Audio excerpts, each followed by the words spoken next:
We are Squawking Dead, a podcast pulverizing programs beyond the Walking Dead universe. Sometimes we give you news, sometimes we make you laugh, most times we go deep. I'm your host, David Cameo, and I'm joined by, not Cosmo09, Rachel Burt, and... Lacey Gardner. Sorry, I'm not used to Rachel not being here. I know. I figured I'd give you a helping Throws me hand. off.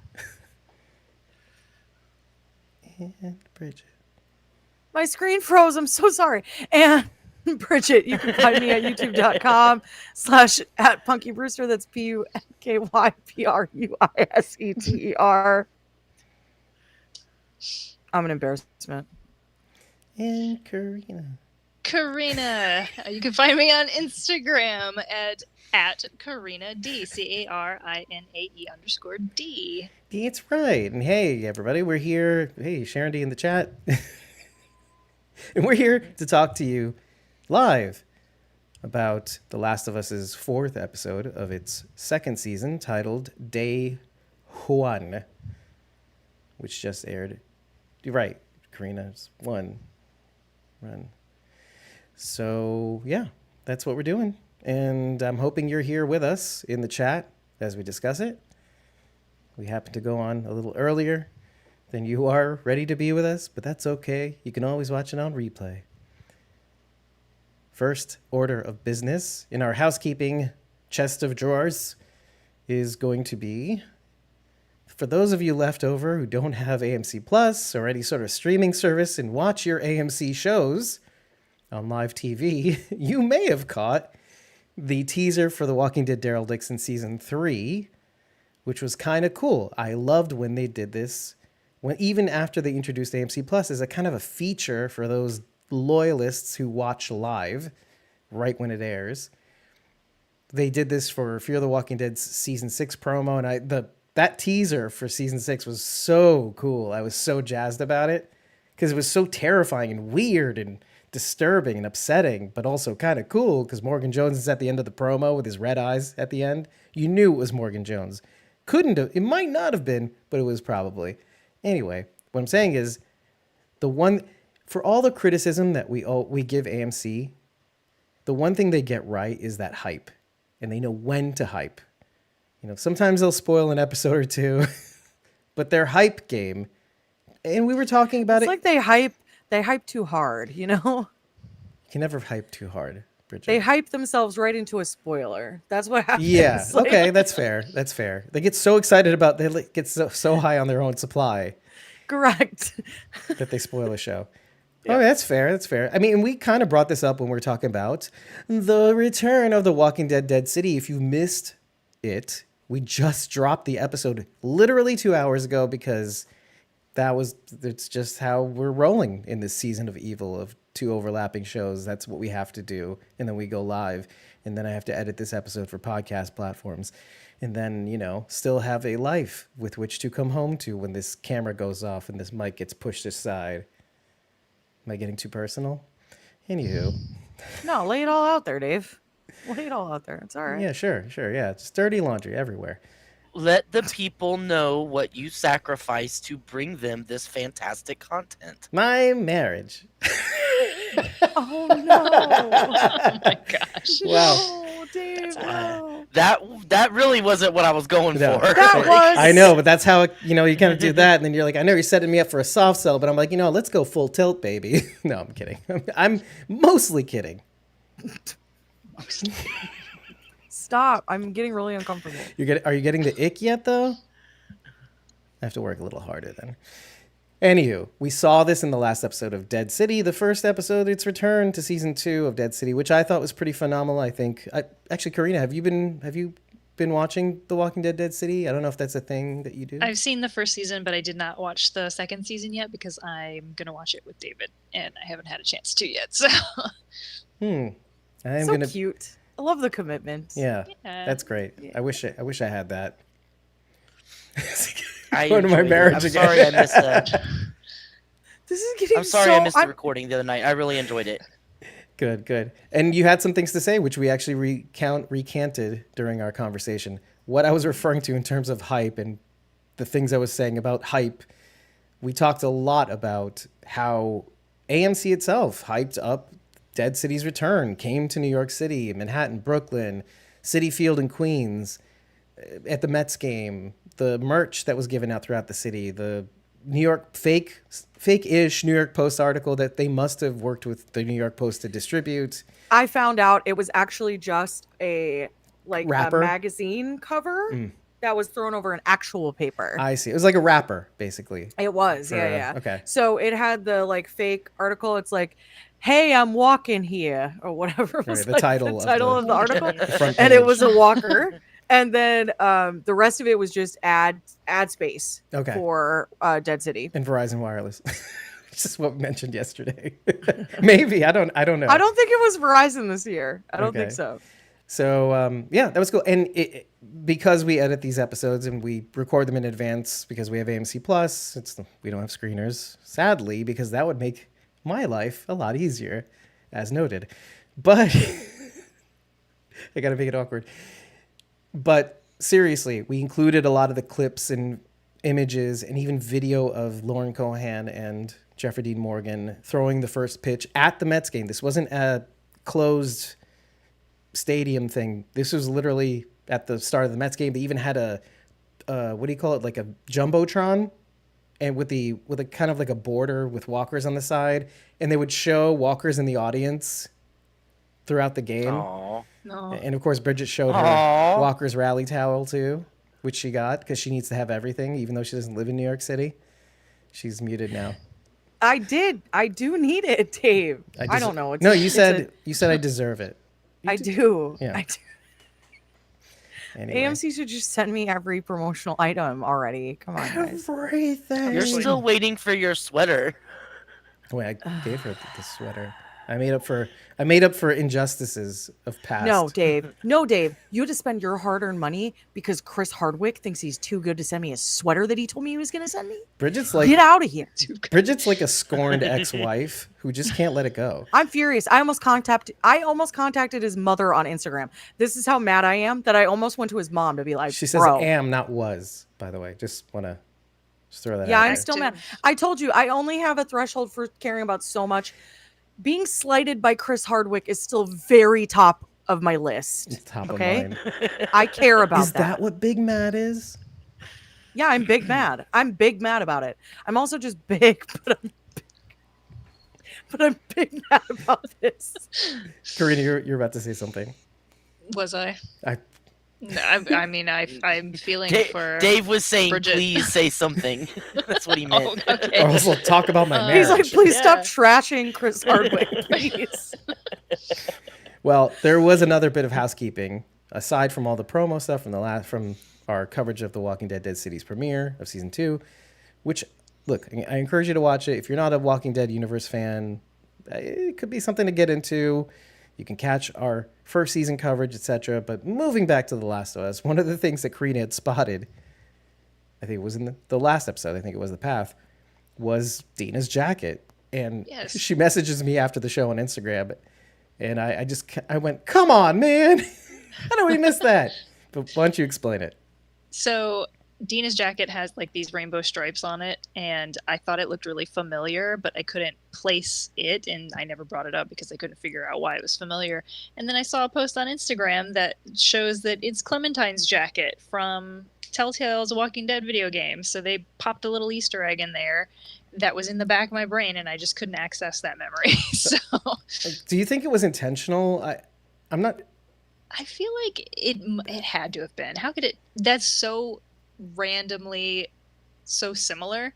I don't see how it couldn't be intentional. Because I got to tell you, my older cousin, who's only 2 years older than me, but when you're that young, your older cousin is like a god. Anyway, he had a jacket like that in the 80s. So I'm not sure. I'm just saying. His name is Yeah, David. they were copying Dave's cousin. David Camo instead of David Cameo. We're all David Cameos. Okay, just want to let you know from my father's side. But David Camo, he had to be different. Had that jacket when we were kids. And I'm going to look for that photo. And we put it up next to Dina. We'll all get a little laugh because he had a meatball haircut and we all made fun of it. Because it was the 80s. Yeah. Little meatball J-Fro. Do you feel like though, because Did I step in it all in the The time? Last of Us, no, the Last of Us takes place in what 2003. in the series, Mhm. would it not get harder and harder to find vintage stuff because everything is falling apart, right? I feel like getting a jacket, like putting her in a jacket from the 80s to make it like a vintage look makes less sense than it just being an Easter egg. Unless they're doing that thing where and they did kind of do this in the 2000s. They kind of brought back the 80s every now and again.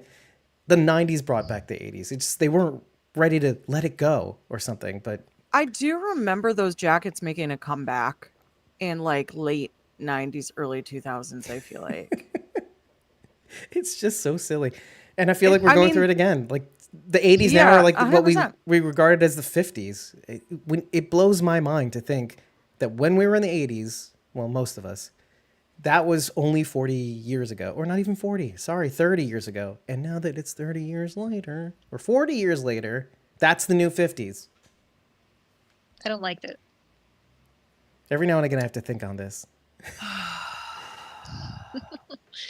Well, 1990 Well, was thanks 10 for years that. ago. Thank you. 1990 was 10 years ago. Forever. Plus 20. It's like when a woman lies about her age. I'm 21. I'm plus 20. Yeah, everyone knows though when they're lying. Yeah. Which is why then do it. I don't know. I just say how old I am, unless I forget, which also happens. Said, I was taught to believe all. Wow, I'm just going to keep going. Believe all women. Dave. Anyway, That's specifically what we were talking about. It was age. That's what it was. Not anything else. Just age. right. Oh, yeah. Right. Obvious. What were you thinking? I'm on the don't know. same page. I wasn't. I wasn't. I lost. guess. Speaking of being on the same page, as is tradition, because we have to do it, Day One is the title of this episode. Well, how does that title relate to this You episode? you didn't talk about camp. Oh, Oh yeah. well, Housekeeping. okay. A little bit more housekeeping. Housekeeping. Exactly. You want me to fluff your pillow at the camp? Because that's where we'll be in less than a month, probably less than 20 days, I think it is.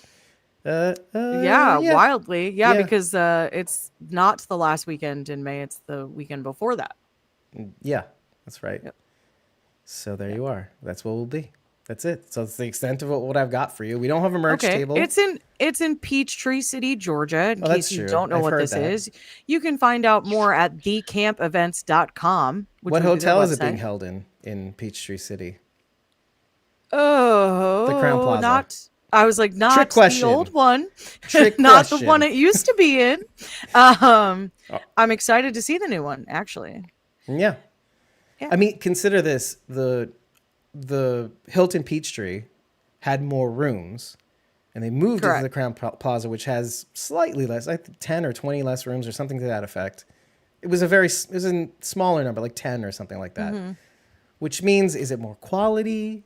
Are the spaces bigger? I'm eager to see. I've never been there. Maybe somebody. yeah, I'm eager to see. It seems like it's more, like it's spread out in a different way, almost like more wings, if that makes sense. Well, like a central hub situation, maybe, Kind of, yeah, I think so. rather than nesting hallways.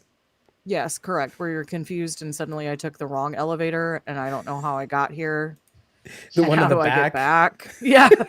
How do I get back to where I need to be? And you have to go through the whole hotel to get to where you want to go. There will be several guests there. Oh, Let God, me don't think. even Josh get Hamilton, started. Garrett Dillahunt. And that's Christian it. Serratos. Her too? I didn't know. Yeah. Cassidy. Liz Well, Liz Saunders. Liz Saunders. And, Liz Saunders. well, David Alpay. David Alpay, who we did a conversation with. Paola. Scott Lazaro. McCord. Scott McCord. That's who I Yeah. was thinking of. From. Victor from. Paulo Lazaro. I don't know why you're doing this, because you could find all that and Cooper. more at You could at their website, thecampevents.com, thecampevents.com. Yeah, which just is go there. occurring on Memorial Day weekend. We're going to be there from the 23rd all the way through the 26th. We're leaving on the 26th. I mean, some Monday? of us might be staying. Who knows? But that's as far as I go. I turn into a goblin on Monday. Actually, I kind of turn into a goblin when I get there. So maybe that's why things are going so wrong. Anyway, Day one, the title of this episode. How does it relate to what we saw? What is the deeper meaning? What is the obvious meaning? I wish to turn it to Sharon D. Because Rachel's not here. It's their first day in Seattle, which is the low hanging fruit. There you go. Yes. That was my Rachel answer.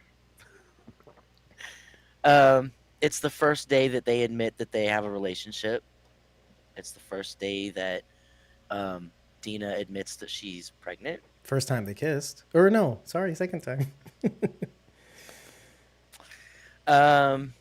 First intimate encounter, as Karina would say. Yeah, I mean, other than that, I don't really have anything about it. Was it their first time in Seattle ever? There you go. There's another one. I said first time in Seattle. Well, day one in Seattle. I just meant like I've never been there before because it's been the apocalypse and there's no airplanes. It's been the apocalypse. It's been 26. We years. also saw day one of Jeffrey Wright turning on Fedra. Oh yeah. Day one of his. I guess he joined the Wolves. Yes. Okay, yeah. So his first day joining the Wolves. Did he though? Did he? We'll talk about that and more in just a bit. Any other day ones? I have a game perspective. I mentioned in the first episode that the game is divided into a prologue, day 1, day 2, day 3, and then an epilogue. It seems that they're still following that trend. Now, I don't know if they're going to choose to show Abby's day 1 next. That would be really interesting. Or if they're going to continue with Ellie's day 2. I wonder if we know the title. It should be called Day One again. Yeah, it would just be day 1. How many Or- episodes 7. are there in this season? 7 yeah, we're going to episodes. run out of episodes. They can't. Well, oh, wait. Not true because of the structure of the seasons because they said part 2 is going to go into season 2. 3. I mean 3. Yep. I know math. I do math good. Also English.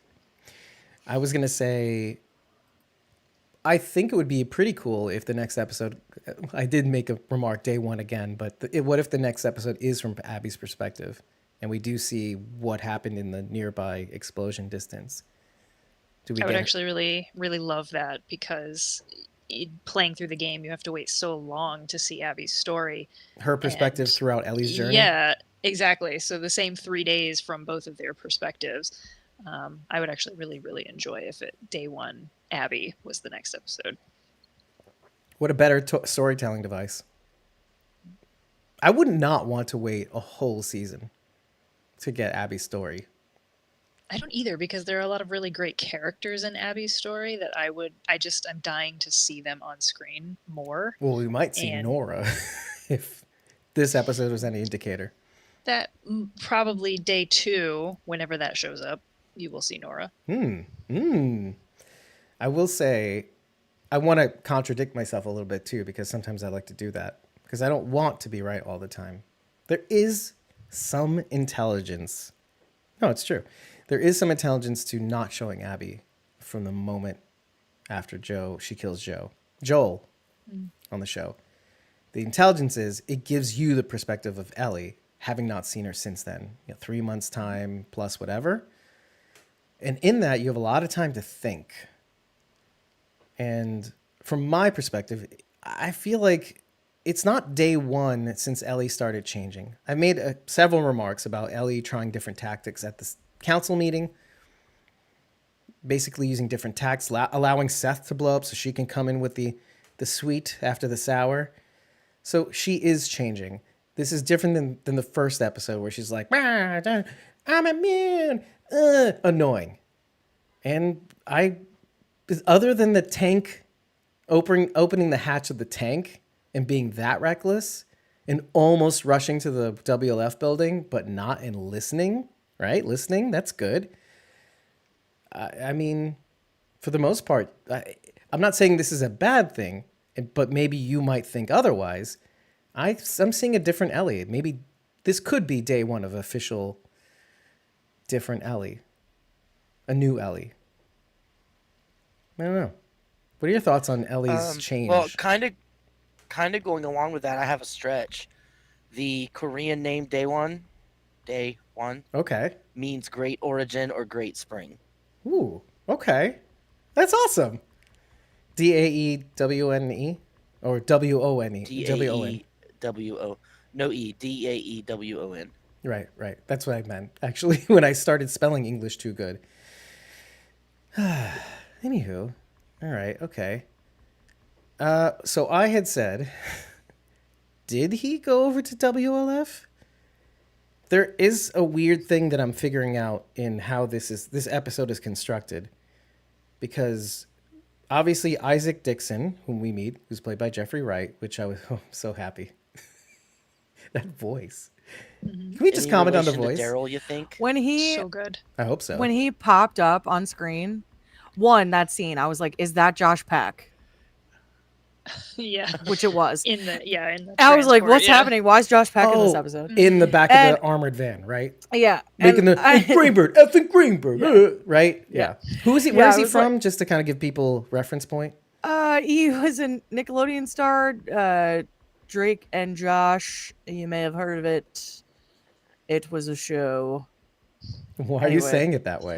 Because there's like Guilty. stuff that came out recently that's related to it, so I don't really want to talk about it all that much. But anyway, Has because it they were become a child guilty pleasure? stars, and it's like, no, Was- because they were Was child that the stars. guy and, that like, went some with stuff Jeffrey happened.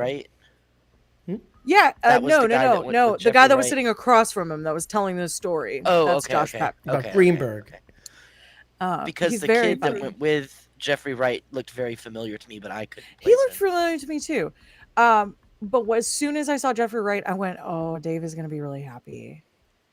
I mean, Karina's going to be pretty happy too. It's the same actor that voiced that character in It's the game. Isaac, yeah.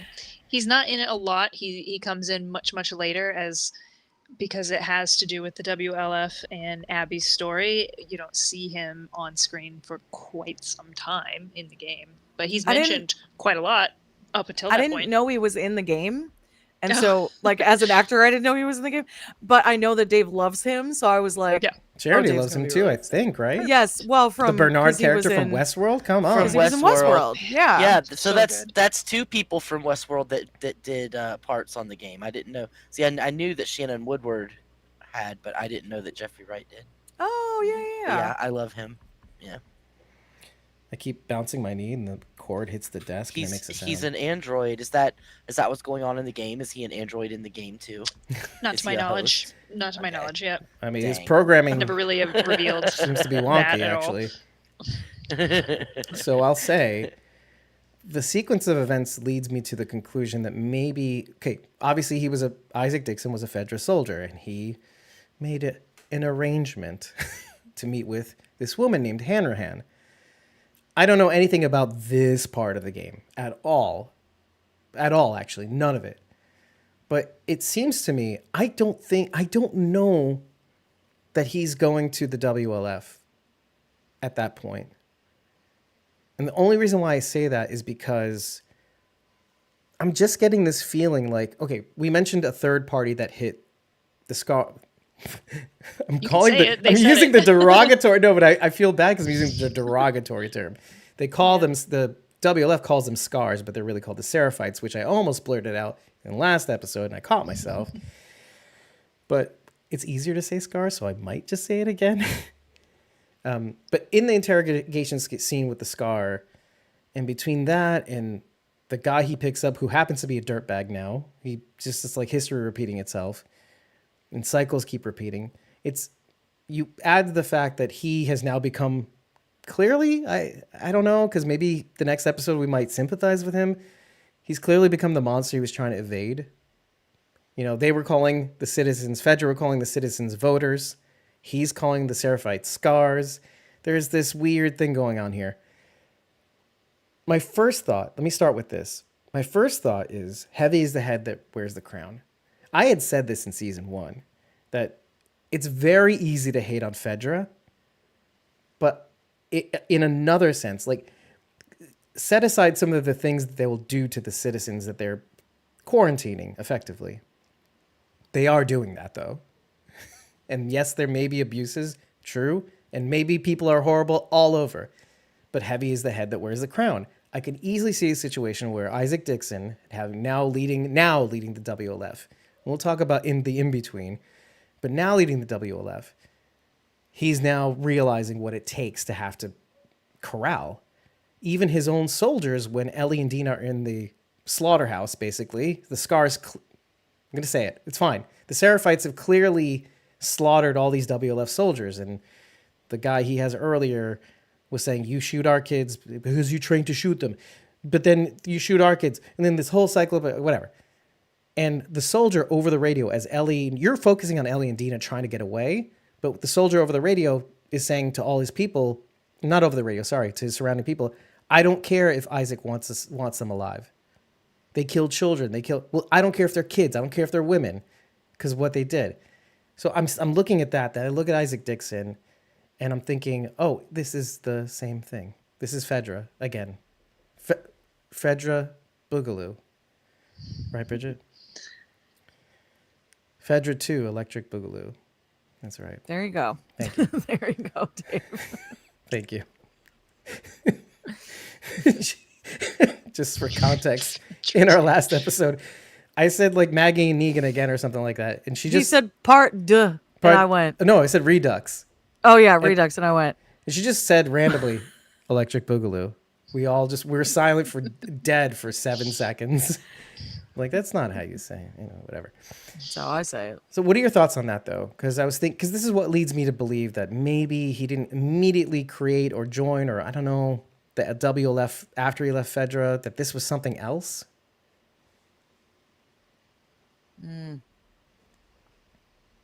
I could see that. I don't want to say anything because I have a guess about some of this stuff, and I feel like I'm going to be right. So I just don't want to say anything. 'Cause of game I don't wanna knowledge? spoil it for anybody.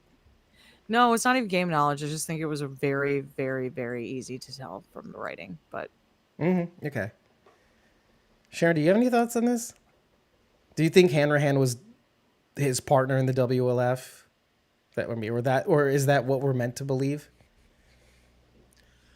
I mean, I don't know. I only watched the episode once. I'm sure there was a lot I didn't catch. So I really don't. I paid more attention to the Ellie and Dina scenes than most of everything else. So Yeah, it's hard to look away from that. It's really cool. Let me just say this. I said this in our Discord. not that. I did not mean that. But let's move on. One of the things I had said in our Discord was I had never taken less notes on a show, I think, ever. Ever. There's just a lot of things to look at, not a lot of things to dig in on. There's things a couple things you can dig in on, like what I just mentioned. But other than that, there's like the subway car and going through that and trying to get out of that and the turnstile scene and just going through the tunnel hole and then the wolves and the video game sequences that we just saw, basically choking out the guy. It's not working. Just stab him in the neck. Is Shimmer okay? Because I'm really upset that they just left him shut up in a building and don't have any idea if they're going to be able to come back. Maybe for now. You know how these things go. I mean, I did spend a lot of time during the episode going, why aren't they going back for the horse? What did you do with your horse? Where's the horse? Why aren't you going back for the horse? Well, the things that Dave, that you mentioned, you didn't have a lot of notes to take about, were the things that made me love this episode so much, because it is very game influenced throughout the entire episode. So there are a lot of things that I can definitely mention about each of those scenes now that we've had a chance to see them and they've explained a little bit, especially with Isaac's scenes, talking to the Seraphite, interrogating, having a conversation in quotes. Yeah, a real conversation. An open dialogue. So as far as did he join the WLF right then and there? I'm inclined to believe that he did, because throughout your journey, again, a lot of this storytelling is done through notes that you find and overhearing other people speaking, things like that. It's definitely implied that Isaac was involved in turning against some Fedra agents, which there is a scene well, not a scene, but like a location that you can find early on in day one, of a ration truck that's been blown, all shot apart. And there's a note from Isaac in there saying, sorry, man, this is just the way it goes. So apparently some Fedra officers were trying to escape in a ration truck, like hiding themselves. They were trying to get out Ooh. because the WLF was like so on top of them. And Isaac turned on them and betrayed them, so they shot up the ration truck to kill the officials. And that was very similar to what we saw in the actual series, where he's literally just threw a grenade into the truck and killed them all right then and there. No subterfuge required, really.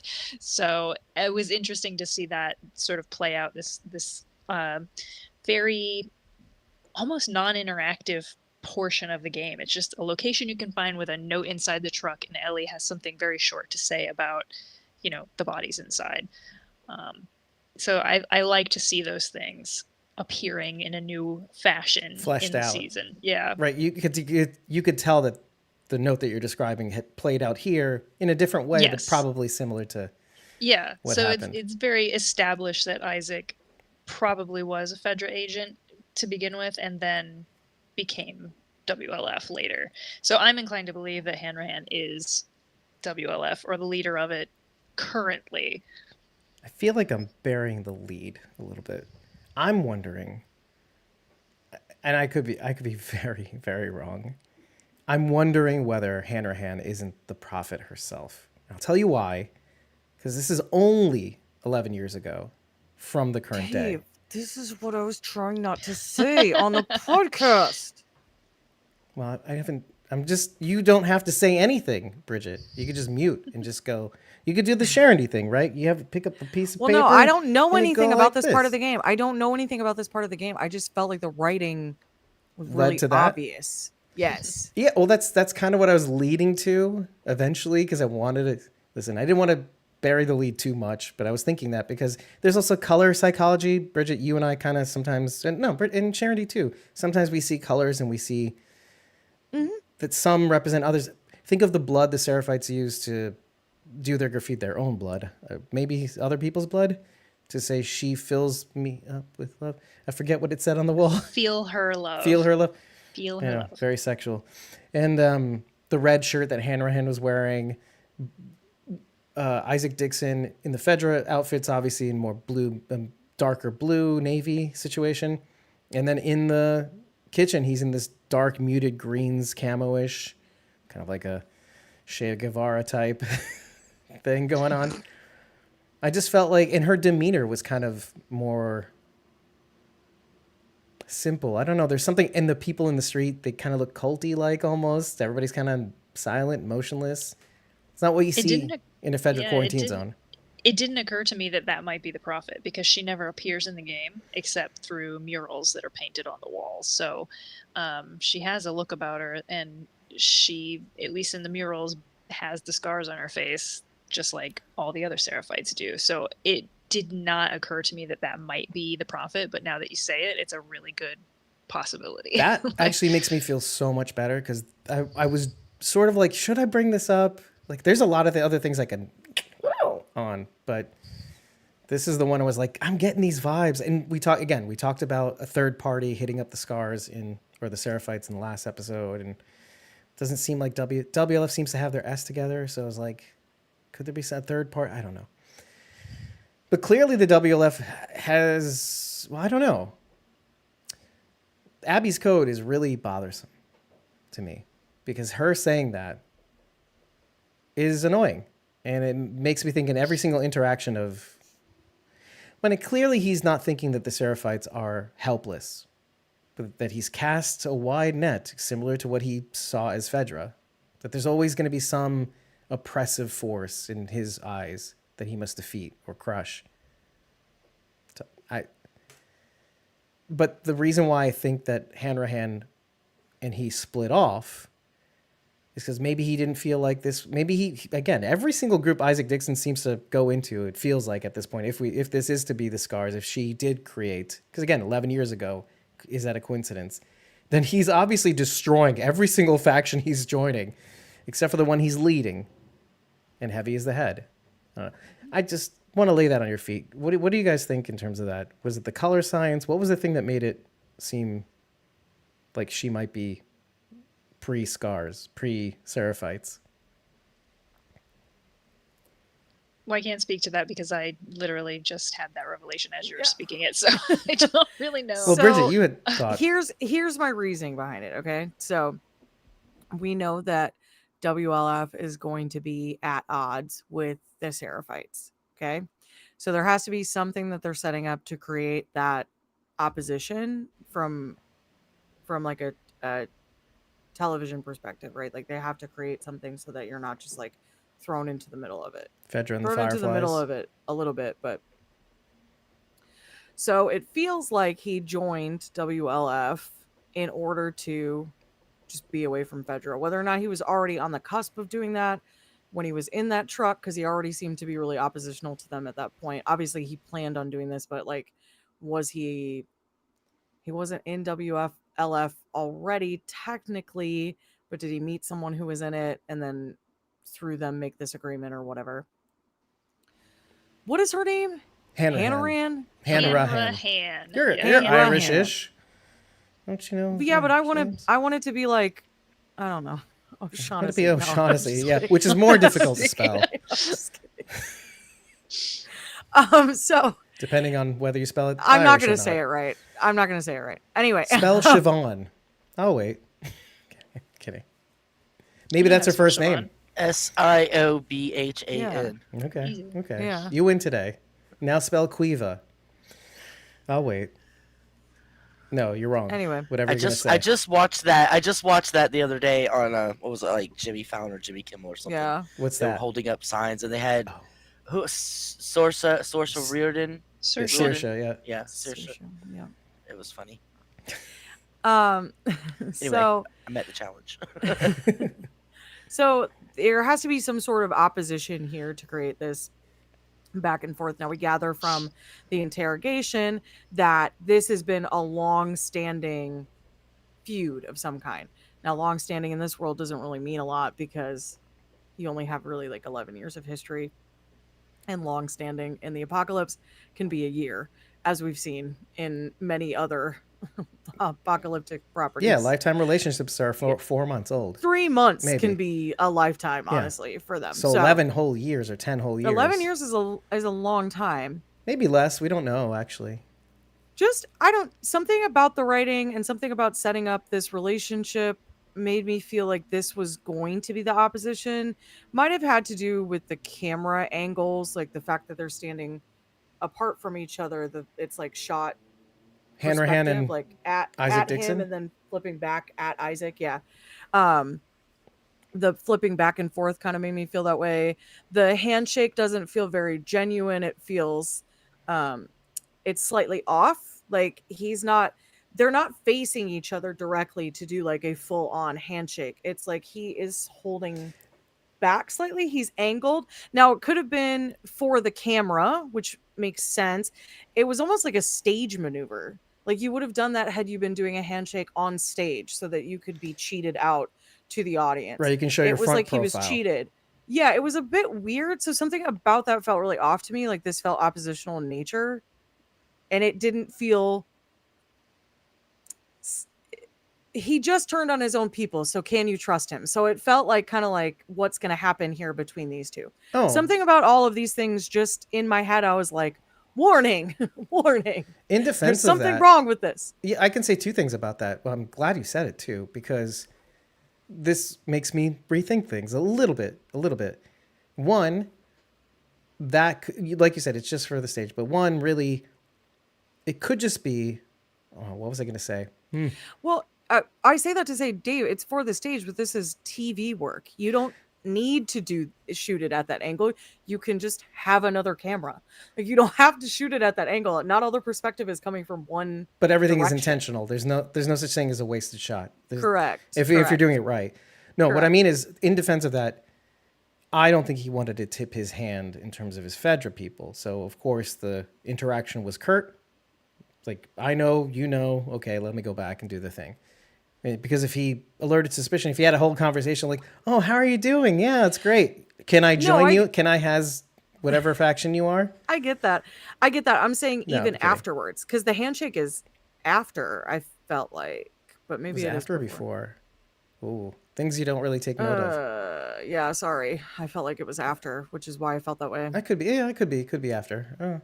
Well, and then But maybe I'm wrong. So the second thing, to your point, I was thinking Seraphites or eventual Seraphites, but maybe something he says in the car about why are they called voters? Well, it's because Fredera's mocking the people who thought they had rights, but they really don't. They don't anymore, at the very least. This is like the old remnants of the federal government, the federal response, whatever, to whatever this is. And so it could just be that he reached out to a community who was maybe particularly suffering, and maybe this community is the Seraphites, or what will eventually become the Seraphites, but they're not yet. They're like proto Seraphites, or not at all. And he's just trying to protect them. This isn't a thing. This isn't a liberation front just yet. This is just people. So I don't know if I'd go with that, but I mean, sure. Like, I'm not opposed to it. I'm just either. stepping back. I'm doing the fine with Bridget either thing way. of like, could be. We don't know. That's true. I'm a little bit conspiracy theorizing right now, but I just feel like something about the interaction got, I don't know. How do you say that? Your haunches up, or is it your hackles? Hackles. Yeah, haunches. You're on your haunches about it. Your hackles. Yeah. Raising your hackles. Something about it was off-putting, and it's. I mean, yeah, he turned on his own people, but something about their interaction particularly felt off-putting. I don't know what that means from here, right? Like, is it that they are WLF and they take him in, and then he ends up taking over and she leaves, or do they have a disagreement? Like, is he more, as we've seen, violence prone and eager to, take care of things in a very violent and swift manner? And is their philosophy more passive originally? I don't know. Right. And I don't know enough about either group to really say one way or the other. It seems like now it seems like they're both very violent, but because there's this he said, she said from the beginning of, well, you train your people to kill our kids. Well, that's because you kill our kids. That's because you kill our kids, back and forth. It's kind of like, okay, so this happened several years ago. That's how everything's gotten lost in translation. So it feels like whatever is going to happen in like the next year in terms of Isaac and O'Shaughnessy. The year later after the 11, in the year before. Correct. Okay. Yeah, in the past. Yeah, in the. I feel like this is a great time and opportunity to mention the audience perspective. The thing that we need to be aware of. We're first introduced to WLF as Abby, and she's the worst because she killed our guy, right? Sure. And so it's very easy, and you get this additional interrogation scene, torture scene with the Seraphite. I'm not going to call him Scars anymore, Karina, I promise. I know your feelings are getting hurt. So now you get even more evidence. But have you considered the fact that maybe they're just like Jackson, maybe just more capable, and maybe they really are suffering this attack? Because here's why I say this. When you're first introduced to the Seraphites, you get this image of Michael Abbott Jr. and his redheaded daughter, right, Bridget? You were that age and looked like that. I see myself in her. In your I know I was really short. Jupiter? I was Sailor Jupiter. I was very short. I feel I could see that. I could see it being the other side, which is why I'm open to it. But I also know that that's like prior knowledge that I've gained from watching media that is similar to this. You never know who's the hero, because who's the actual hero? No one. Everyone's horrible. That's usually what it is. Mm-hmm. But they both seem very. WLF is willing to kill children. So the Seraphites, we find out, though. Seraphites are also willing to kill children. However, I also saw that they hung people and gutted them. Mm-hmm. So they both look pretty bad.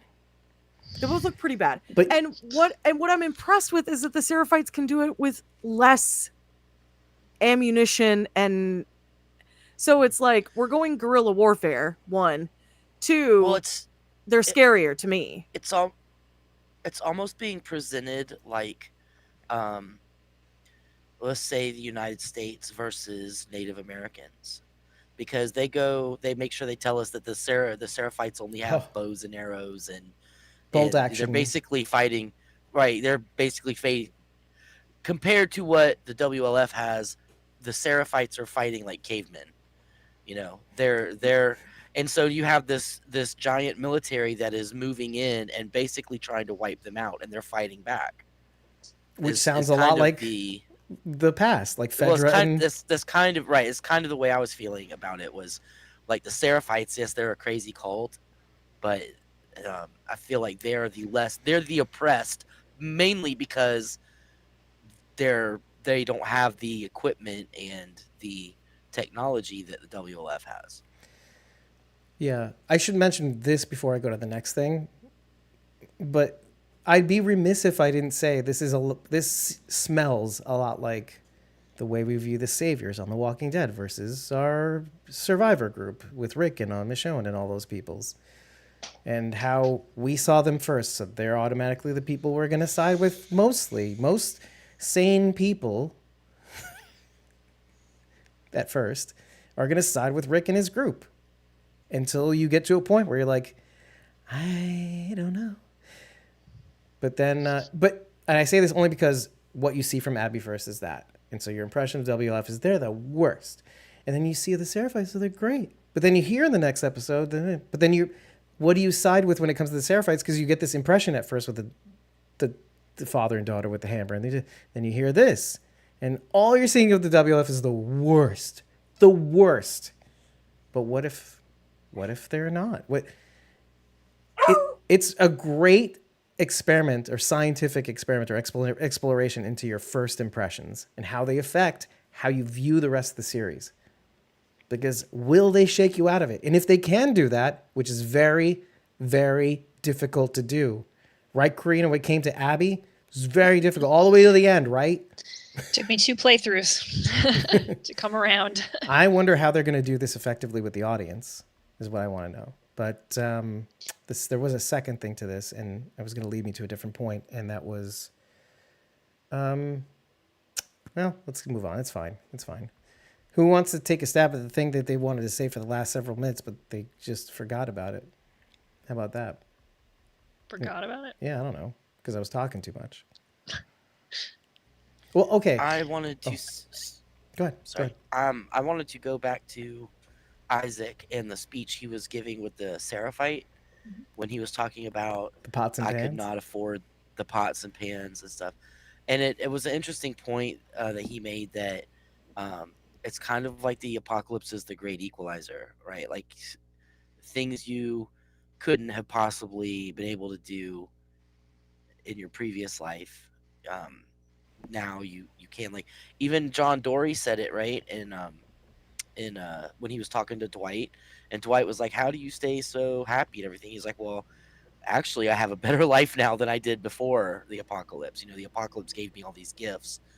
And I kind of feel like that was the same sentiment that Isaac was making, but not in a very nice way. Like John was nice and innocent. I don't feel like Isaac was that way. He was not very nice or innocent. Maybe But he it was is. the same. It was the same thought. There's things like again, like pots and pans you could never afford, and now you have them, but they're not going to do you a whole lot of good in today's society, except as a torture device. Right. Isn't that the irony or the coppery? Is that he has it finally, and all he's using it for is to burn this guy. It's like you have everything you want, and yet it's useless, or the thrill is gone, or something to that effect. But I just want to mention John Dory, Dwight. This is on Fear of the Walking Dead, because you never know the audience that's coming in that doesn't watch the Walking Dead universe. Season 5 was that. Right. That particular conversation was in season 5. Right. I think we should go to the differences between the show and the game at this point, because it might be a good springboard onto other things. But have you noticed any differences between? Well, obviously, the note versus them showing it. That's one. But any other things that we can draw upon? Quite a few. So this episode is simultaneously very like the game and also very not like the game. And I know that sounds contradictory, but day one in the game covers exactly what happened in the episode. So they arrive, they explore a little bit, they end up going to the TV station, they get chased through the tunnels, and they end up at the theater. That's what happens on day one. So all the beats are the same. Yes, all the beats are game the same. beats. Quite a few things are different. I can go through them down a list, or I can go through them as we talk about them. Let's go in the through episode. them. Let's go through the list. Let's Down start the list, okay. chronologically, and maybe we'll stop Okay. you. Obviously, we will. Okay, hold on, my notes. Right, Dave. Bridget's supposed to say right, Okay. Dave. Tank investigation that happens in the game. It's a missable interaction. You have a slight open world type area. You have like a wide open space that you're sort of exploring on horseback, and you're just finding clues, trying to figure out how to get through a specific gate.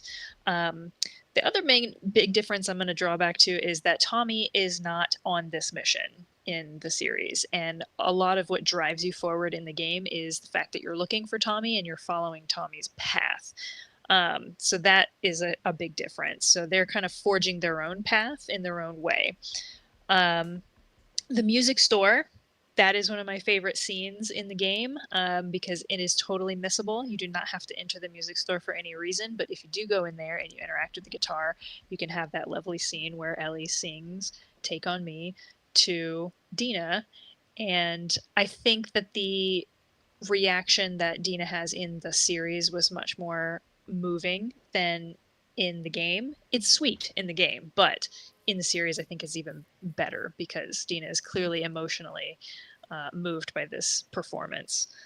Well, and then of course, just to go back on what you said in the earlier episode, they were already together, and they were not yet. Yes. I mean, Correct. not yet at all in the show. So it's kind of Yes. interesting that that's the thing that kind of pushes it. And of course, the song it's the meaning of the song, which makes it even better.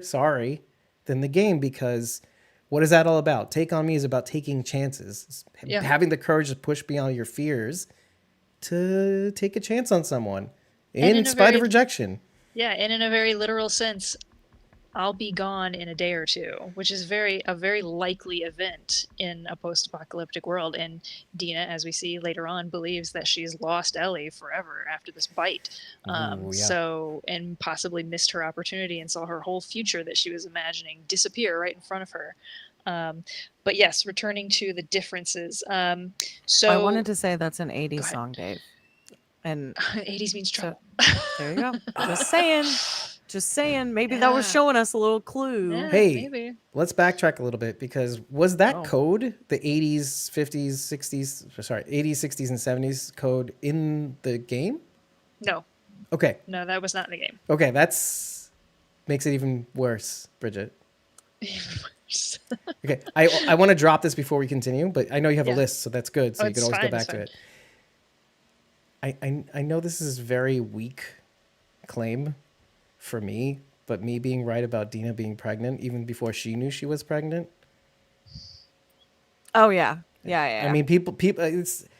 I know you've played I'll give the it games. to you. I haven't, so I'll give it to you. give me some credit. As soon as it did the zoom in on her face in the pharmacy and you couldn't see what she was doing, I was like, oh, she's taking the test. Oh yeah. Now I'm gonna have to suffer Dave saying I was right about something. Ugh. Isn't that what you immediately thought? Yeah, I did. Otto is hungry. To be fair, I knew she was pregnant to begin with, but that's because I played the game. Yeah. Well, I just that's wanna actually the say question I was that going to you ask can- you, by the way. Yeah. What is the question? Oh no, the question Was was she really. pregnant in the game? Sorry. Yeah. Yeah. Sorry. I just want to say that Sorry. I'm sorry. While she can. Go for it. Go for it. It doesn't matter how many you take. They're still 25-year-old tests. It's in my notes and too. You can take 50 of them, and they can all come out negative, and that still doesn't mean you're pregnant.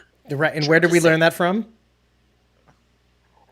Another reference to Fear of the Walking Dead.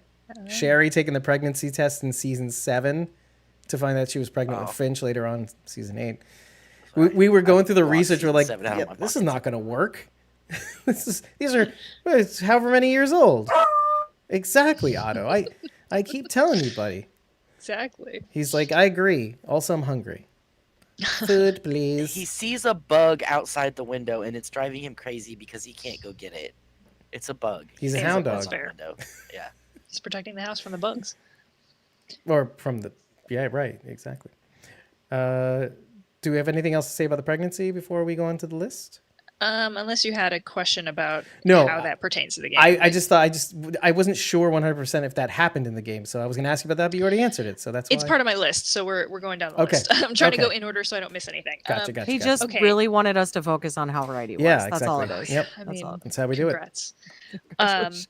Congrats. Moving along. So I mentioned in the second episode that there were some key members missing from Abby's team in the series that were there in the game. The couple. So no, I didn't ask for you. Sorry, my Siri turned on.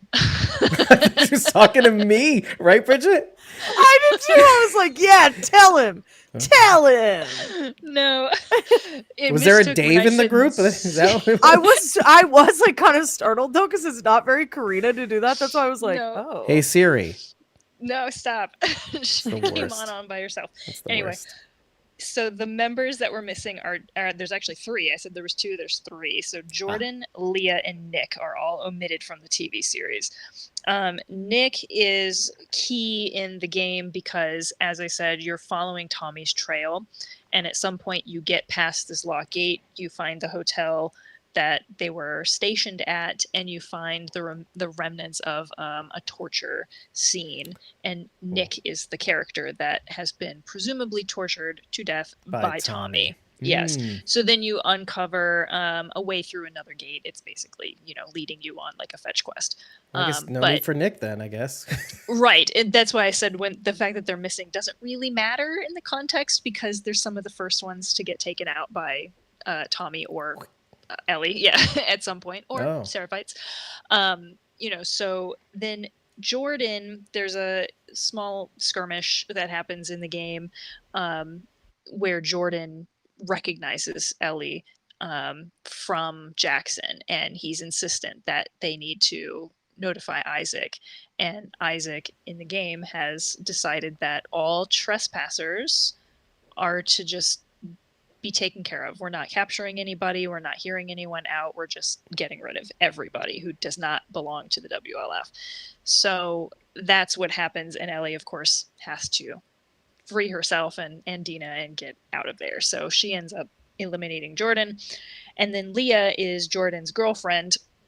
Infamously, she has a Polaroid camera that she had taken pictures of all of the members of Abby's crew on their trip to Jackson and labeled them with their names, very conveniently. She had sent that to Jordan with a little, it was like a little naughty photo that she sent him, and said, I can't wait to get out of this TV station, which was what leads Ellie and Dina to the TV station. When they arrive at the TV station, much like what they find there, it has been attacked already by Seraphites, and Leah has already been taken out. Now, when they walk into the hallway and they see the body filled with arrows, that's Leah in the game. Oh. So, yes. So they have sort of, like I said, it's the same things are all happening. They're just happening differently. So I'm very impressed with how they're doing this. Yes, I'm very impressed with it. So, yes, those three characters all taken out very early on as you're following this trail. They're not super important to the overall story. Then the video game sequence. Story beats. Yes, the video game sequence is directly like when the team comes in and sees the hanging bodies. That is directly from the game. And the crouching. Yeah, that felt like it. The crouching, that scene is literally, I'm so thrilled. I'm geeking out right now. I'm so thrilled that they included an actual stealth combat section in there, because that is something that you did not see in the first series, in the first season, because, that's not fun to watch. They definitely shortened it a lot, because that section could take you easily between, it could be super short like that if you just get out of there super quickly. Or it could take, 10, 15 minutes if you're being really stealthy and you're trying to take out each one of these members quietly. But essentially the same things happen. They come in, they say very similar things. Slight differences where in game, the female soldier wants to cut down the bodies and the male soldier's like, no, spread out.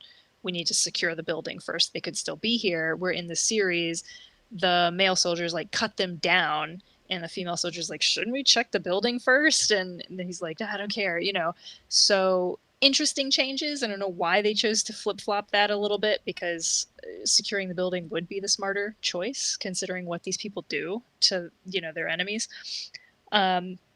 And, yes, Ellie sneaking up on the soldier, grabbing him from behind, getting spotted by another soldier and using him like a shield, basically. And then your partner, Dina, coming in and taking him out. Those are all things that can happen in the game. So I was very excited to see all of those things sort of illustrated and given a showcase.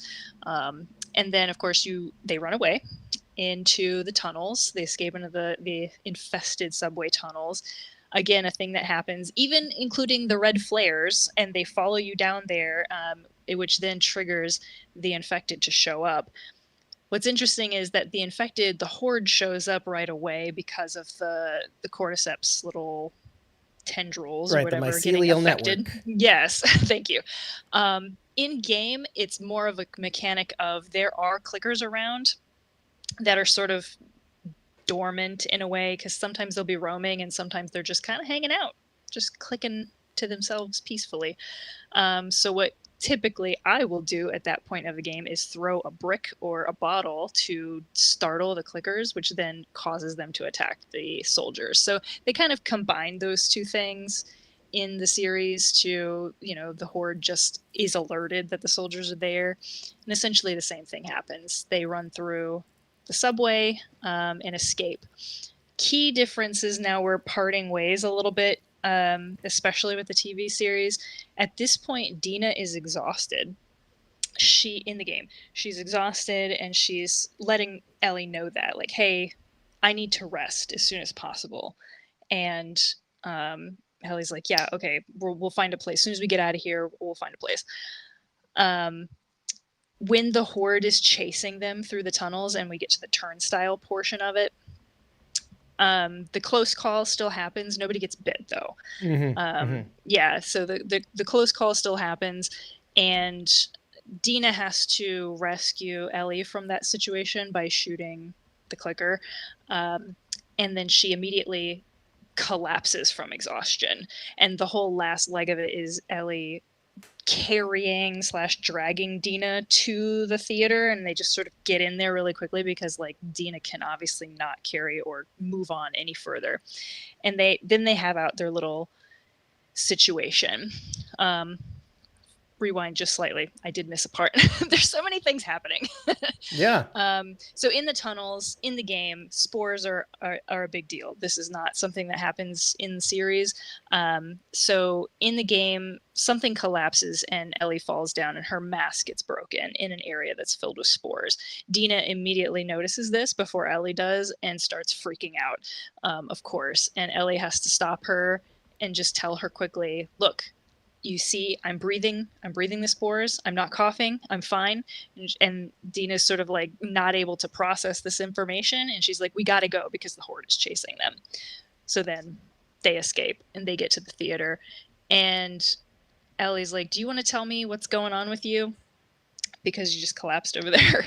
And I am so grateful that they changed this interaction in the series, because Ellie does not take it well. Good. Dina Okay. tells her that she's pregnant.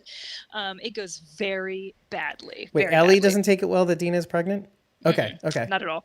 So basically what happens is Dina's like, what's going on with me? I just saw you breathe in spores. What is that about? And rewinding to the fact that their relationship has already been established in the game, the scene where they have their little moment in the grow house, they're just sitting next to each other talking and describing like, how I got this scar, how did you get that scar? Dina asks her, what about the one on your arm that the tattoo is covering? She's like, it's a chemical burn. And she sort of sheepishly says, I did it myself to cover up a bite mark. And she sort of slowly just tells the truth and tells her that she was bit when she was 14, and she's like, nothing happened afterwards. And Dina thinks she's lying. She's like, she smacks her and she's like, I told you a real story. And she's like, this is a real story. And they just sort of move on without really explaining it. Okay. So This further answers the now- question that I was going to ask, which is great. Okay, By the great. way, So did she know then- before? Well, In in the the game. game, she does mention it to her, but Dina does not believe her, obviously, because why would you? If nobody's immune. So fast forward to in the theater, she said, I just saw you breathe in spores. How is that possible? And she's like, I told you I'm immune. And then she, sort of dejectedly, and she's like, I can't infect you if that's what you're worried about. And I also Can can't she? make you. Okay. She's like, I can't make you immune either. And, she's very sad about that. And then Dina, sort of in the midst of processing this information, tearfully says, I think I'm pregnant, because she does not take pregnancy tests in the game. She just says, I think I am. And Ellie's like, what are you talking about? And she's like, how long have you known? And she's like, a couple of weeks. And she's like, a couple weeks? We could have turned back if you would have said something sooner. And she gets very upset with her, because essentially Dina is now so weak that she cannot be of any use to Ellie. She can barely stand. She's getting sick all the time. And Ellie, the smart thing would be, and the kind thing would be, to turn back and take Dina home, because she needs medical care.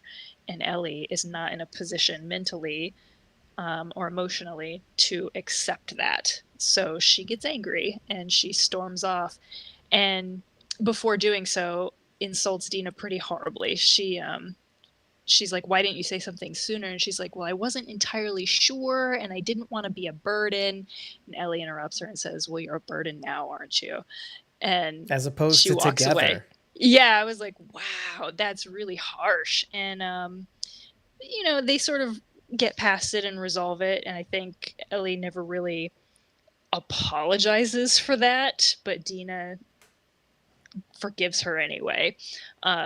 So yeah, it's a huge difference in the way that scene plays out in the series, but I do like the changes they made. I had a feeling that they were going to go with a bite being the way that it's revealed that Ellie is immune, of course, because there's no spores for her to breathe. Great job. Yeah, so that makes sense. And then Dina's reaction, I was really nervous. I mean, I knew she wasn't going to shoot her, but I was still really It's nervous. so much for more how- intense. Yeah. Yeah, it was very, very intense, and I really liked that scene. And then saving their intimacy for that moment did make sense in the context of how she described it, so that all of those things, like I said, everything that has happened in the series did happen in the game. It just is a slightly different organization, a slightly different, maybe one death gets given to a different character or something like that, but they're all still showing up in the series, and I'm really grateful for that, and I'm excited to see what's going to happen next. Is why I was like, I don't know if we're going to go straight to day 2 where we go to the hospital. That would be great. Or are we going to go with Abby's day 1, which also would be great, because now we start Abby's story a little bit earlier, which is good. And they're sort of giving you a little bit more information about the Seraphites ahead of time, because Bridget, you mentioned earlier that, from a storytelling point, not establishing anything that's going on, you just kind of get thrown into the middle of this crazy war that's happening. And that's exactly what happens in the game. You show up, and everywhere you look, there are crazy people around you, and they make comment of that, like, everybody in this city is crazy. Yeah, Like- Seattle. There can Can be confirm, something by the said. way. Can There confirm. can be something said for the shock value of that, right? Mhm. Like, I won't say that it's like it wasn't like a fumble on the part of the video game or anything. Like, there can be No. something said for that shock value. It's just that, I don't know, when you're dealing with like a traditional audience, I feel like it's a little bit harder to sell that. It might be a little bit too much for people. So maybe it's easier to kind of set up this like oppositional, Yeah. here is your opposition.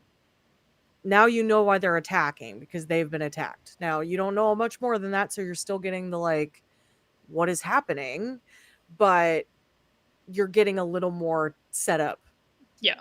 than you Well, would in the game. I would say too, the scene in the TV station is, I'm pretty sure, your first impression of the Seraphites at all, like what they've actually done. Aside from that, you see some murals. You see the Feel Her Love thing with a mural of the prophet. So you see this woman, and they're just like, "What Hanrahan, is this right? about?" Okay. Yeah, well, or whoever.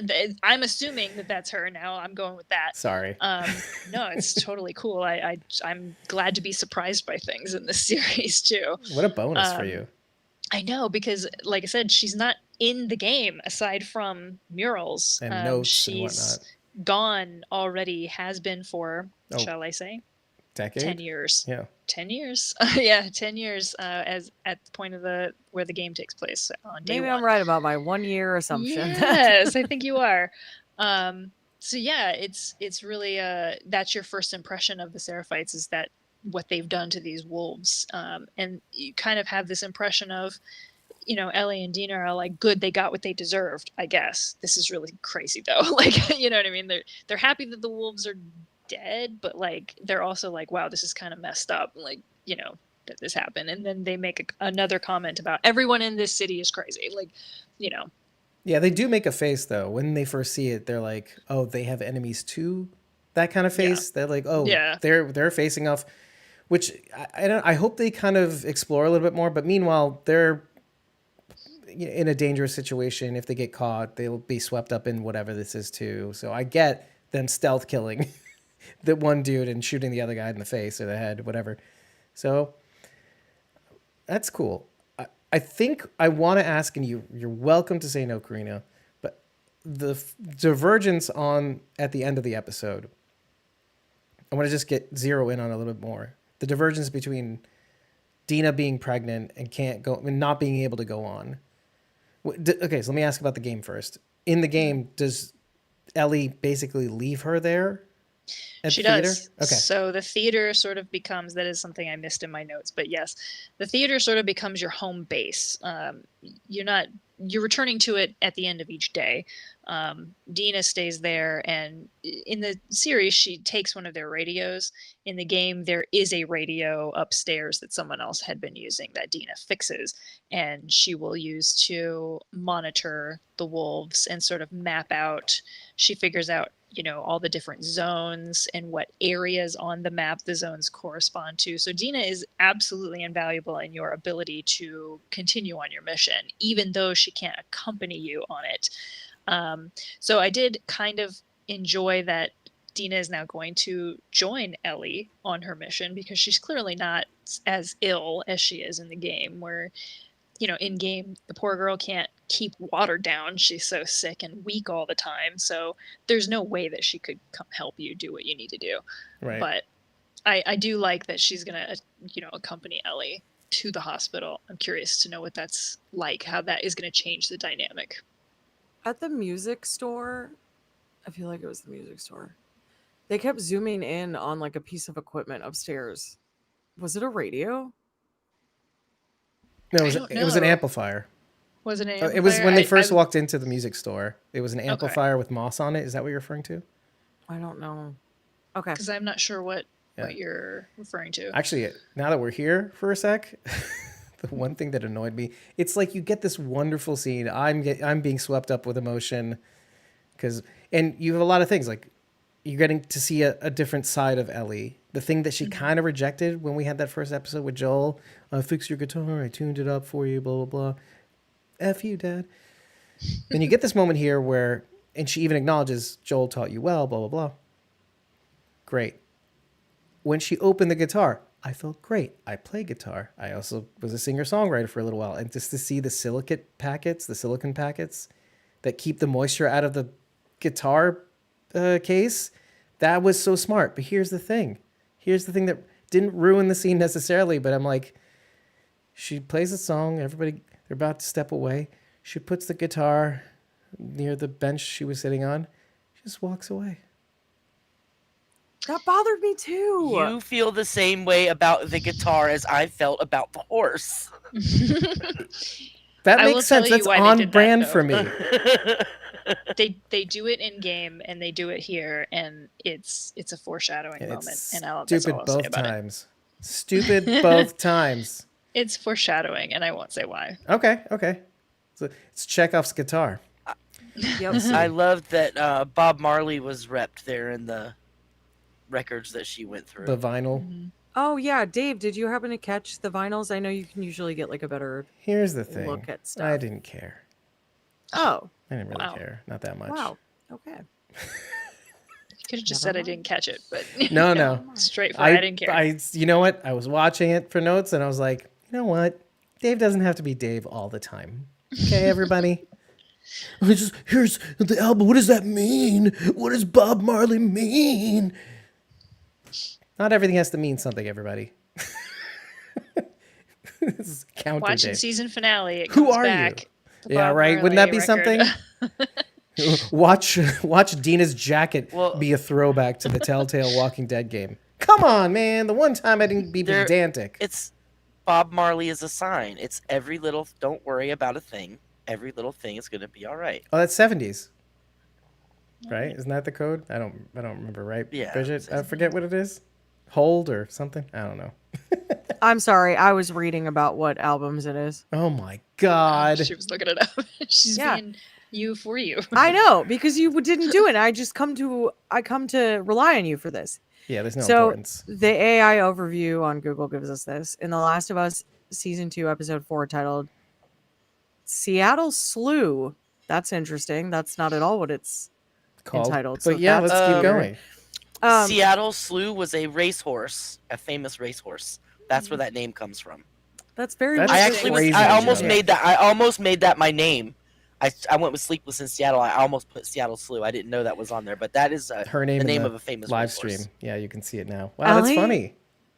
Ellie visits a record store and examines several albums, including Sunbathing, a reference to Van Morrison's Moon Dance, which I don't really understand. That, but okay.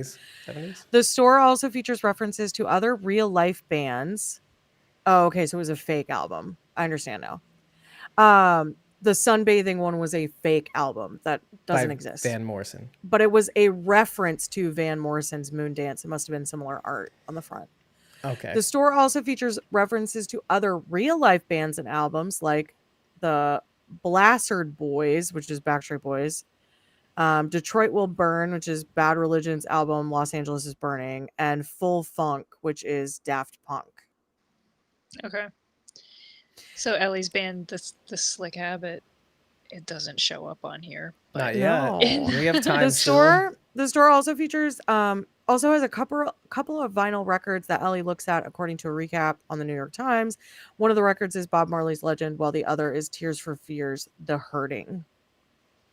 Foreshadowing. Chekhov's album title. Well, see, that's kind of where I was going to go next, is that I wonder how big a change this one move makes. yeah, it can Because change it drastically. Because I will say, part of the reason I think that Ellie makes some of the choices she makes in the game is because she's on her own. She has no one to help guide her. And as we've already seen, Dina does a lot to rein her in, pull her back, make her stop and think. And in game, she doesn't have anyone but herself to rely on Or for you, these decisions. basically. Yeah, you yourself to rely on. making Well, all these bad decisions with her. Sort of. I mean, in the context of like getting her there through a combat encounter or something like that, yes, you're responsible for that. And I have thought about this on my way through these last couple times I've played through. I was like, you know what? I don't know why I do this, and I don't know what this says about me, but every time I go through a combat encounter, I used to take my time and eliminate every single enemy. And I was like, that's absolutely not necessary.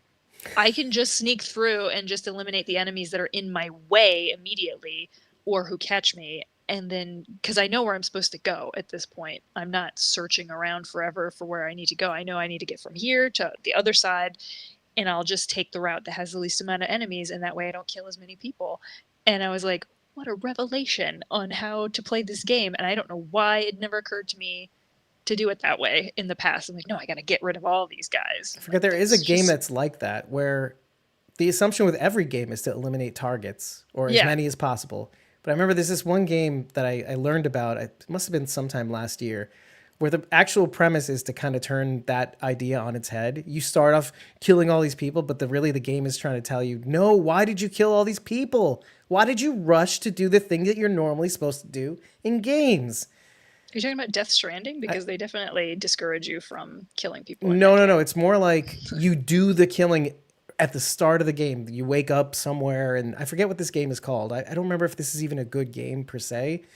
But you start off and you assume that you're supposed to kill people. In the game, I think the game actually leads you to do that. Obviously, the game is going to, because you get cool things. What do you do with cool things? Kill people. Kill more people. Right. with it. And of course, you and me and Bridget, we're all completionists, so you got to kill them all, right? They all got to go. Obviously. Yeah. Clearly. So what is I that? have to find all the stuff. I have to collect everything. It's like what I'm doing in real life. I have to collect those things, Dave. Even though I was not at that event, I have to collect it. I need their vertebra. same. I need a skull of my enemies. All of them on a belt Is it hanging from my you? body. Anyway, but you get the, well, isn't that effectively what you're doing? It's another notch in my belt. I just killed all the people in this level or this area that's a little, you get an achievement award, right? You killed For the certain enemies. things, yeah, absolutely. You killed all the Headshotting people. 10 people with a bow and arrow, absolutely. Good job, That's an murderer. achievement you could get. You get Daryl's ears. You could have a Right. necklace like Exactly. Daryl's ears. Hang around your neck, sure. But then you realize, oh, well, if this was real life. Or a jar full of fingers. Thanks, June Dory. I'll Fear the Walking Dead Season 8. The only redeeming part, according to Sharon, maybe. Oh my gosh. Save for a couple things. Anywho, so I did want to jump to that. So Dina's staying. So yeah, and I think we're all thinking the same thing. Does that mean that could be trouble? Danger. Aha. 80s. The code according to the game, to the show, that this could be bad for everybody involved. Maybe so. Maybe so. And there's not, I mean, I wouldn't want you to comment beyond that point, but because I don't know what happens in the games, but Well, a lot of stuff happens from day 2 and 3. I'm just saying. that's, All of which can be considered potentially what the 80s danger song could be signaling. well, I'll say this much. This is a good opportunity to go back because what we discover in the first episode of this season is this smart infected, which is really a thing in the game that you are confronted with right up front. But as we see Ellie develop, adapt, listen, not rush into too many things, she's learning to rely on Dina a little bit more, or hopefully learning more to rely on her wisdom. Lake Hill, Dina's the one to point that out to Ellie. She's out of her depth. The satellite thing, whatever. I liken it to that. I like that they use the element of the smart infected to kind of draw a mirror to Ellie. That you can't be like the clickers. You yell at them, it's supposed to run at you, just like Ellie does in every single situation. Using that as a storytelling device and making it a thing that wasn't a thing before, I think is a good allusion to the overall. It's like it is Chekhov's gun. They show you this smart infected, and then you forget about it. By the way, it's not really made a concern later on. But I wonder, A, if that will come back as a literal thing, but B, doesn't that say a lot about what to do or how to be or to adapt, to change your strategy? Maybe use stealth. Maybe don't rush into a situation that you're not ready for. I like that we're seeing that in a kind of storytelling fashion with Ellie. But you can be this way. You can stalk. You can be, things can be different. You can't rush in headstrong. You can't say to everybody, I'm immune. You know, I just like going back sometimes to that point and seeing, why did you put that in there to begin with? Why is it a thing where it wasn't before? And now that it is a thing, what does that tell the audience who both played the games and who both didn't? So it's just something to keep your eye out in relation to maybe even Dina being a thing moving forward. Mm-hmm. And who's to say the next episode doesn't show Dina suddenly getting sick? Yeah. Too. She's all gung-ho to go with her, and then all of a sudden that morning sickness hits her like a ton of bricks, as it does in the game. Which I would hate. Then, wouldn't you hate that? I kind of want a divergence. The worst. I wonder what there's left to talk about. I will say one thing. There's an irony in when she opens the tank, when Ellie opens the hatch, and there's that thing where they're listening for clickers and whatnot, infected and people. And you're kind of like frustrated again because like, oh, Ellie, again? Yeah. I thought we were past this. Okay, you move on. She looks in the tank. There's 3 burnt skeletons. And she says something to the effect of, it's the 3 burnt skeletons, like just like in Apollo 1, the first manned space mission. Only these are a-holes killed by other a-holes. Okay.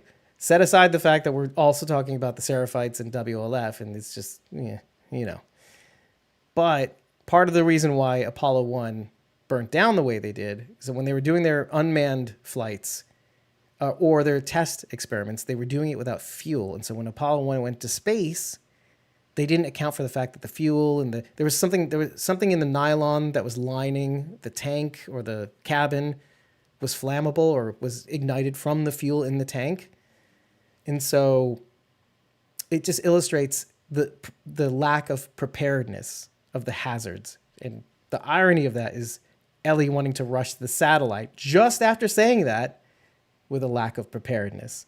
And Dina saying, why is that bad? Tell me why that's bad. Putting a big sign up there. Because they could be watching. You just going to tell me? Apollo 1, Ellie. Apollo 1. You just said it. So there's this cool storytelling devices too in the show. I don't know that there's that much more to talk about. Isaac becomes Greenberg. I said all those things and I could have just said Isaac becomes Greenberg. That would have said it everything.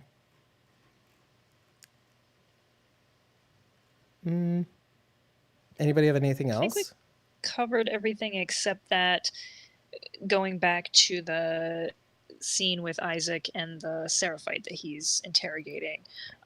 That is, again, a scene that you don't get until much, much later. It's at a different location.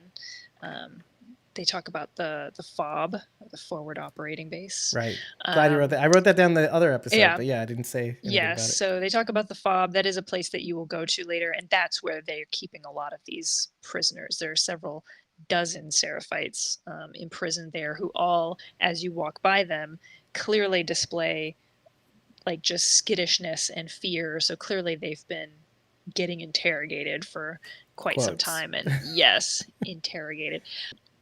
Isaac is very cold about, he needs to talk to Abby about something. And as you're walking in, you're walking past all these prisoners who all are nude, as the Seraphite was in the scene. Wow. And he simply just comes out of the room where he's questioning another prisoner, and he tells the guard, don't let him go to sleep, and then closes the door behind him. And so that's it. That's all you see of that. So in many ways, the series is showing us a lot more. Joel's death scene was quite a bit more involved in the series. We're seeing a lot more of what Isaac is actually doing to these prisoners than we see in the game. And I wanted to mention that because I think that games get unfairly judged for having scenes like that in them, because people already, for whatever reason, decided that video games are violent and they make people violent. And if you put too many controversial things into it, they're going to get angry and say, oh, it's not for children. No, this game isn't for children. Very clearly not for children. But you can put that in a TV series and I don't see people super riled up about it. And I just feel like there's a double standard there in terms of what people recognize as a legitimate form of storytelling. I feel like games have to work harder to legitimize themselves over a different medium like a TV series or a movie. So not just it was interesting. Yeah, not just for like a sensitivity aspect, but I think there's also an art form balance that they have to tread too, because and you find this a lot in shows too, sometimes even shows that do moderately well, that what are you trying to be? My prime example of this always is what was that show from Asylum, the zombie show? Z Nation. That's my prime thank you. That was my prime example, because it took itself seriously, but it was absolutely ridiculous. But the zombies, but then It didn't take itself seriously. It was Except when it very intended did. to be camp. Except when it did. Which bothered me. That was the thing about it, is it did try to do like too many things. It was trying to do way too many things. And you wouldn't even I call it love genre Z bub. Nation. It was just tone blending. It was just I love Z Nation. I think it's phenomenal. There's nothing that's ever going to be like that again in the Good. genre, I don't think, I'm because kidding. it's No, wild. I enjoyed it. It's just one of those Yeah, things it's where it's fun. like It's a I fun can never watch, call but- it. I can never call it like a favorite. I can never call it good in that sense. Like, no, I enjoy it, but it's not like That's fair. It's a guilty pleasure Yeah. for sure. It's very much in the Asylum. Now, Asylum can do good things. You take a look at Black Summer. They also did Black Summer. Same It's universe. in the same universe. Black Summer is phenomenally told, very dark. It knows what it wants to be, and Yes, it's basically you pooping your so pants. they can do it. It's just Yeah. that they choose to play up the camp because that's what they've become known Sure. for over the years, and it's how they make their money. Sharknado. So Go with what you know. yeah, Also money, and we love please. them for that. Like Sharknado movies are ridiculous, but they were fun to watch. Well, actually, this is a good segue back to the video game industry. In terms of wide audiences, first of all, the buy-in is way higher. You're asking people to spend money on this thing, and yeah, so you have. console, the game. It's so Well, much. yeah. Subscription services. But all even kinds just the of things. game Correct. and the DLCs, right? But here's the thing: it's that you can. You're treading a fine line between giving the people what they want, which can be good, and then also creating something that's just instantly legendary status. Think of how many games that you've played that never make the lists. They're good. They're not great. They're not your favorite game. You'll play them. It means that when you create a game that is memorable, they might buy some of the games that aren't as memorable. That's fine, but you have to make it worth their buy-in.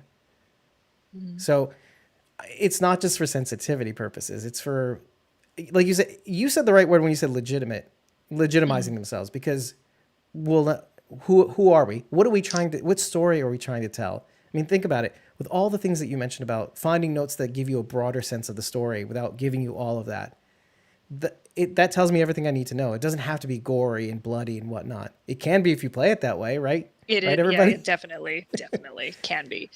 But isn't it better if you don't? Is it more realistic? I mean, I don't know. It's dealer's choice. Obviously, you're in control. Yeah, but I think it's completely up to the player themselves if you choose to play it as like a story. it's or... commonly referred to as a murder hobo. Yeah, like basically. Oh, that's what the game is called. It's called Murder Hobo. Anyway, I'm Yeah, just kidding. yeah. It's not. Make sure that you eliminate every enemy. You can do that, or you can choose to play it, which I feel would be slightly more realistic, would be to not necessarily eliminate every single enemy, just the ones that are in the path of your objective and are gonna rain down all these other enemies if they alert them to your presence. So I've started to play that way because it does feel more realistic to me, and it feels more realistic to the character. I don't think that Ellie is not out for every wolf. She wants Abby. She doesn't really care about the other ones beyond whether or not they can tell her where Abby is. That's illustrated even in the show, because Yes. you see her pan the television station or whatever, radio, whatever it is. The TV station. TV, yeah. TV station. She pans it and she's like, they're not here. Yeah. She's so like upset that it's not the specific people that she's looking for, Yeah. even though it is all the common enemy theoretically. Yeah. Well, and isn't that just what Abby was trying to do? She didn't kill Dina in the show or She Tommy only wanted Joel. in the Yeah. game. Yeah. Yep. She mentions that too. She's maybe revealing a little too much. Well, Maybe no. I Also, shouldn't she said when she say says Nora, anything she's else. somebody we can kill or get information from. Like in the Yeah, show. yeah. Like, let's get them. They definitely have. I think Dina and Ellie have hinted at each other. I forget exactly the way they said it, but basically, like, let's go murder people or whatever. Like, we're off. They know that they're going Together. to kill people. Yeah, They know that they're going to kill these people and With beef potentially, beefy.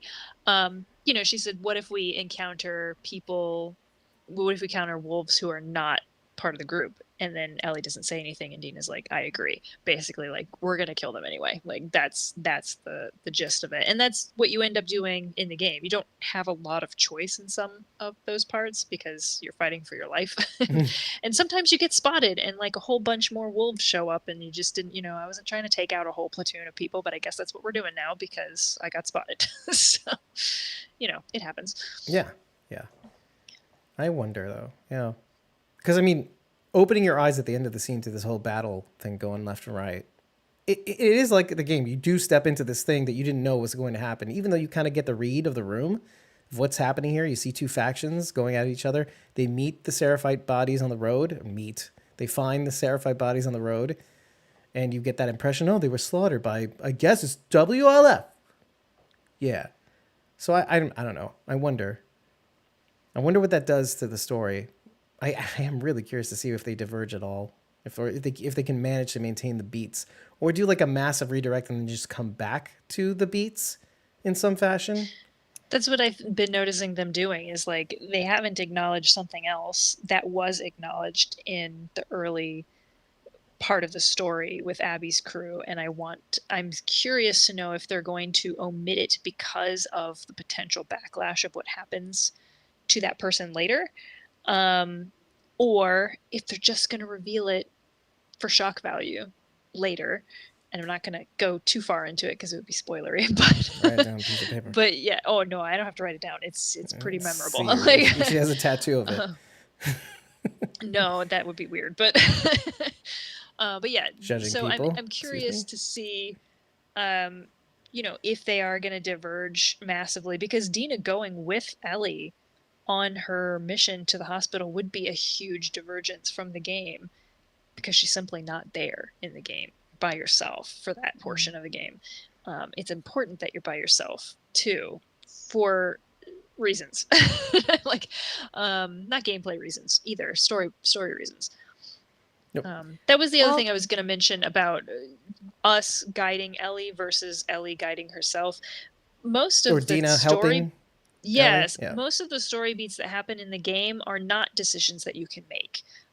The game is a linear game. It's not an open world. It's not a multiple choice type of thing. It is not that kind of game. It's not Fable. So, right. Or Baldur's Gate for that matter.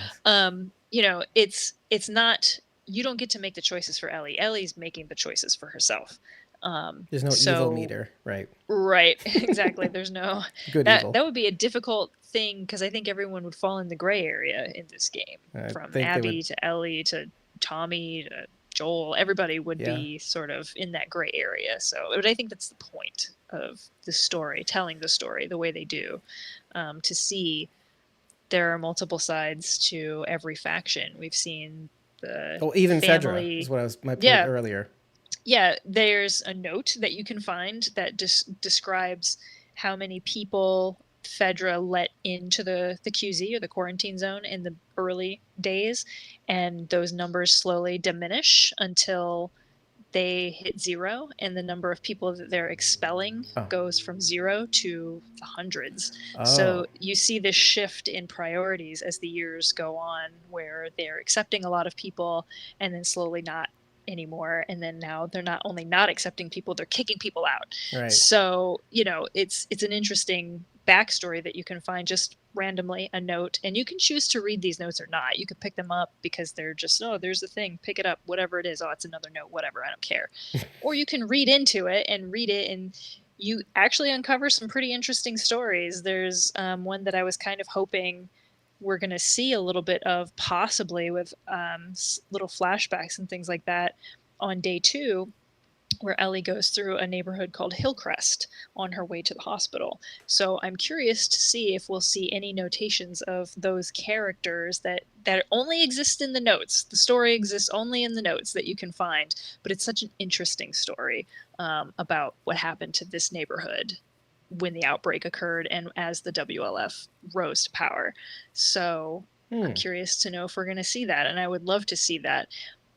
They made mention, I believe, in season 1 of Ish in the sewers. I was and thinking that's that another exactly. One. Yeah, actually. And that's such a great story. I know it was like the brothers, but it was Ish and, what was the other one? Ish and something. Oh gosh, I can't remember. Yeah. But yeah, they made a whole little community in the sewers, and then that Mhm. community fell, and it's such a tragic story that you just uncover on your way through the sewers. You know, Right, they and didn't it's have to include any of that stuff, right, but and it's they the did. basis of So this nursery that they effectively find, or yeah, pseudo nursery community. Yeah.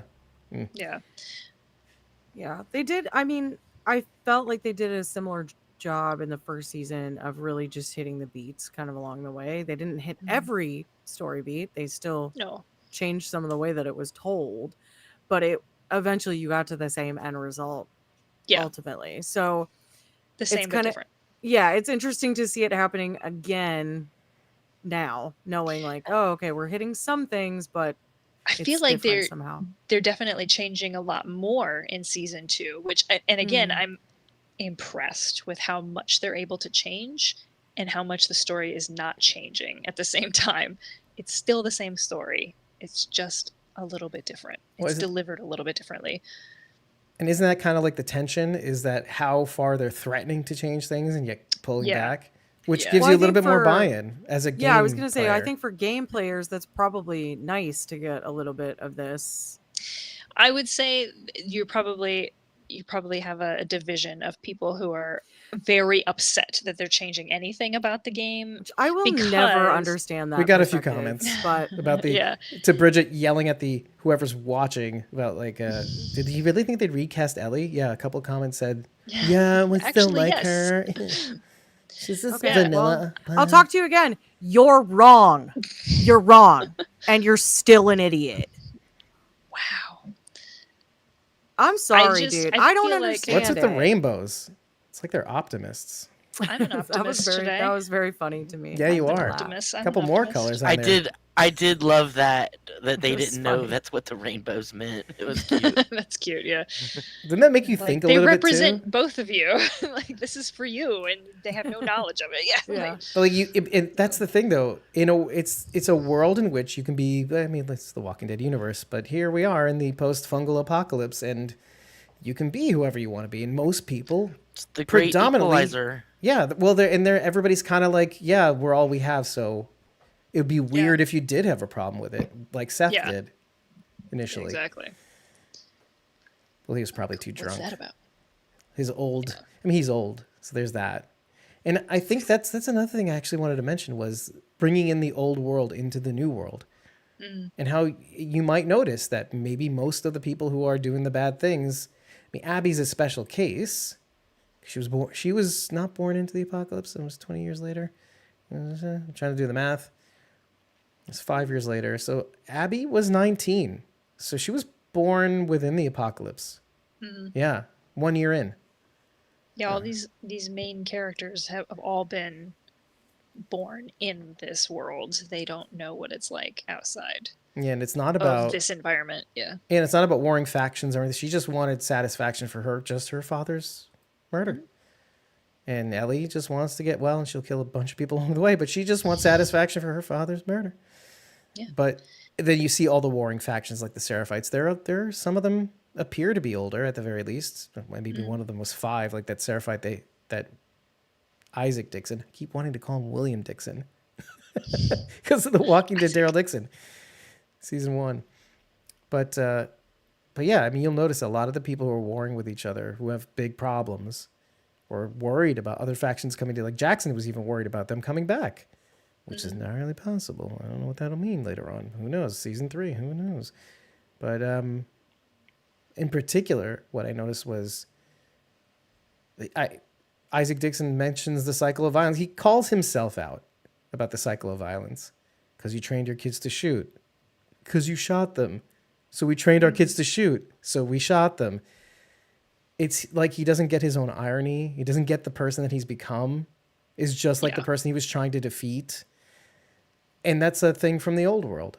I mean, technically, really, if you think about it. Carlisle was right, Bridget. Carlisle was right.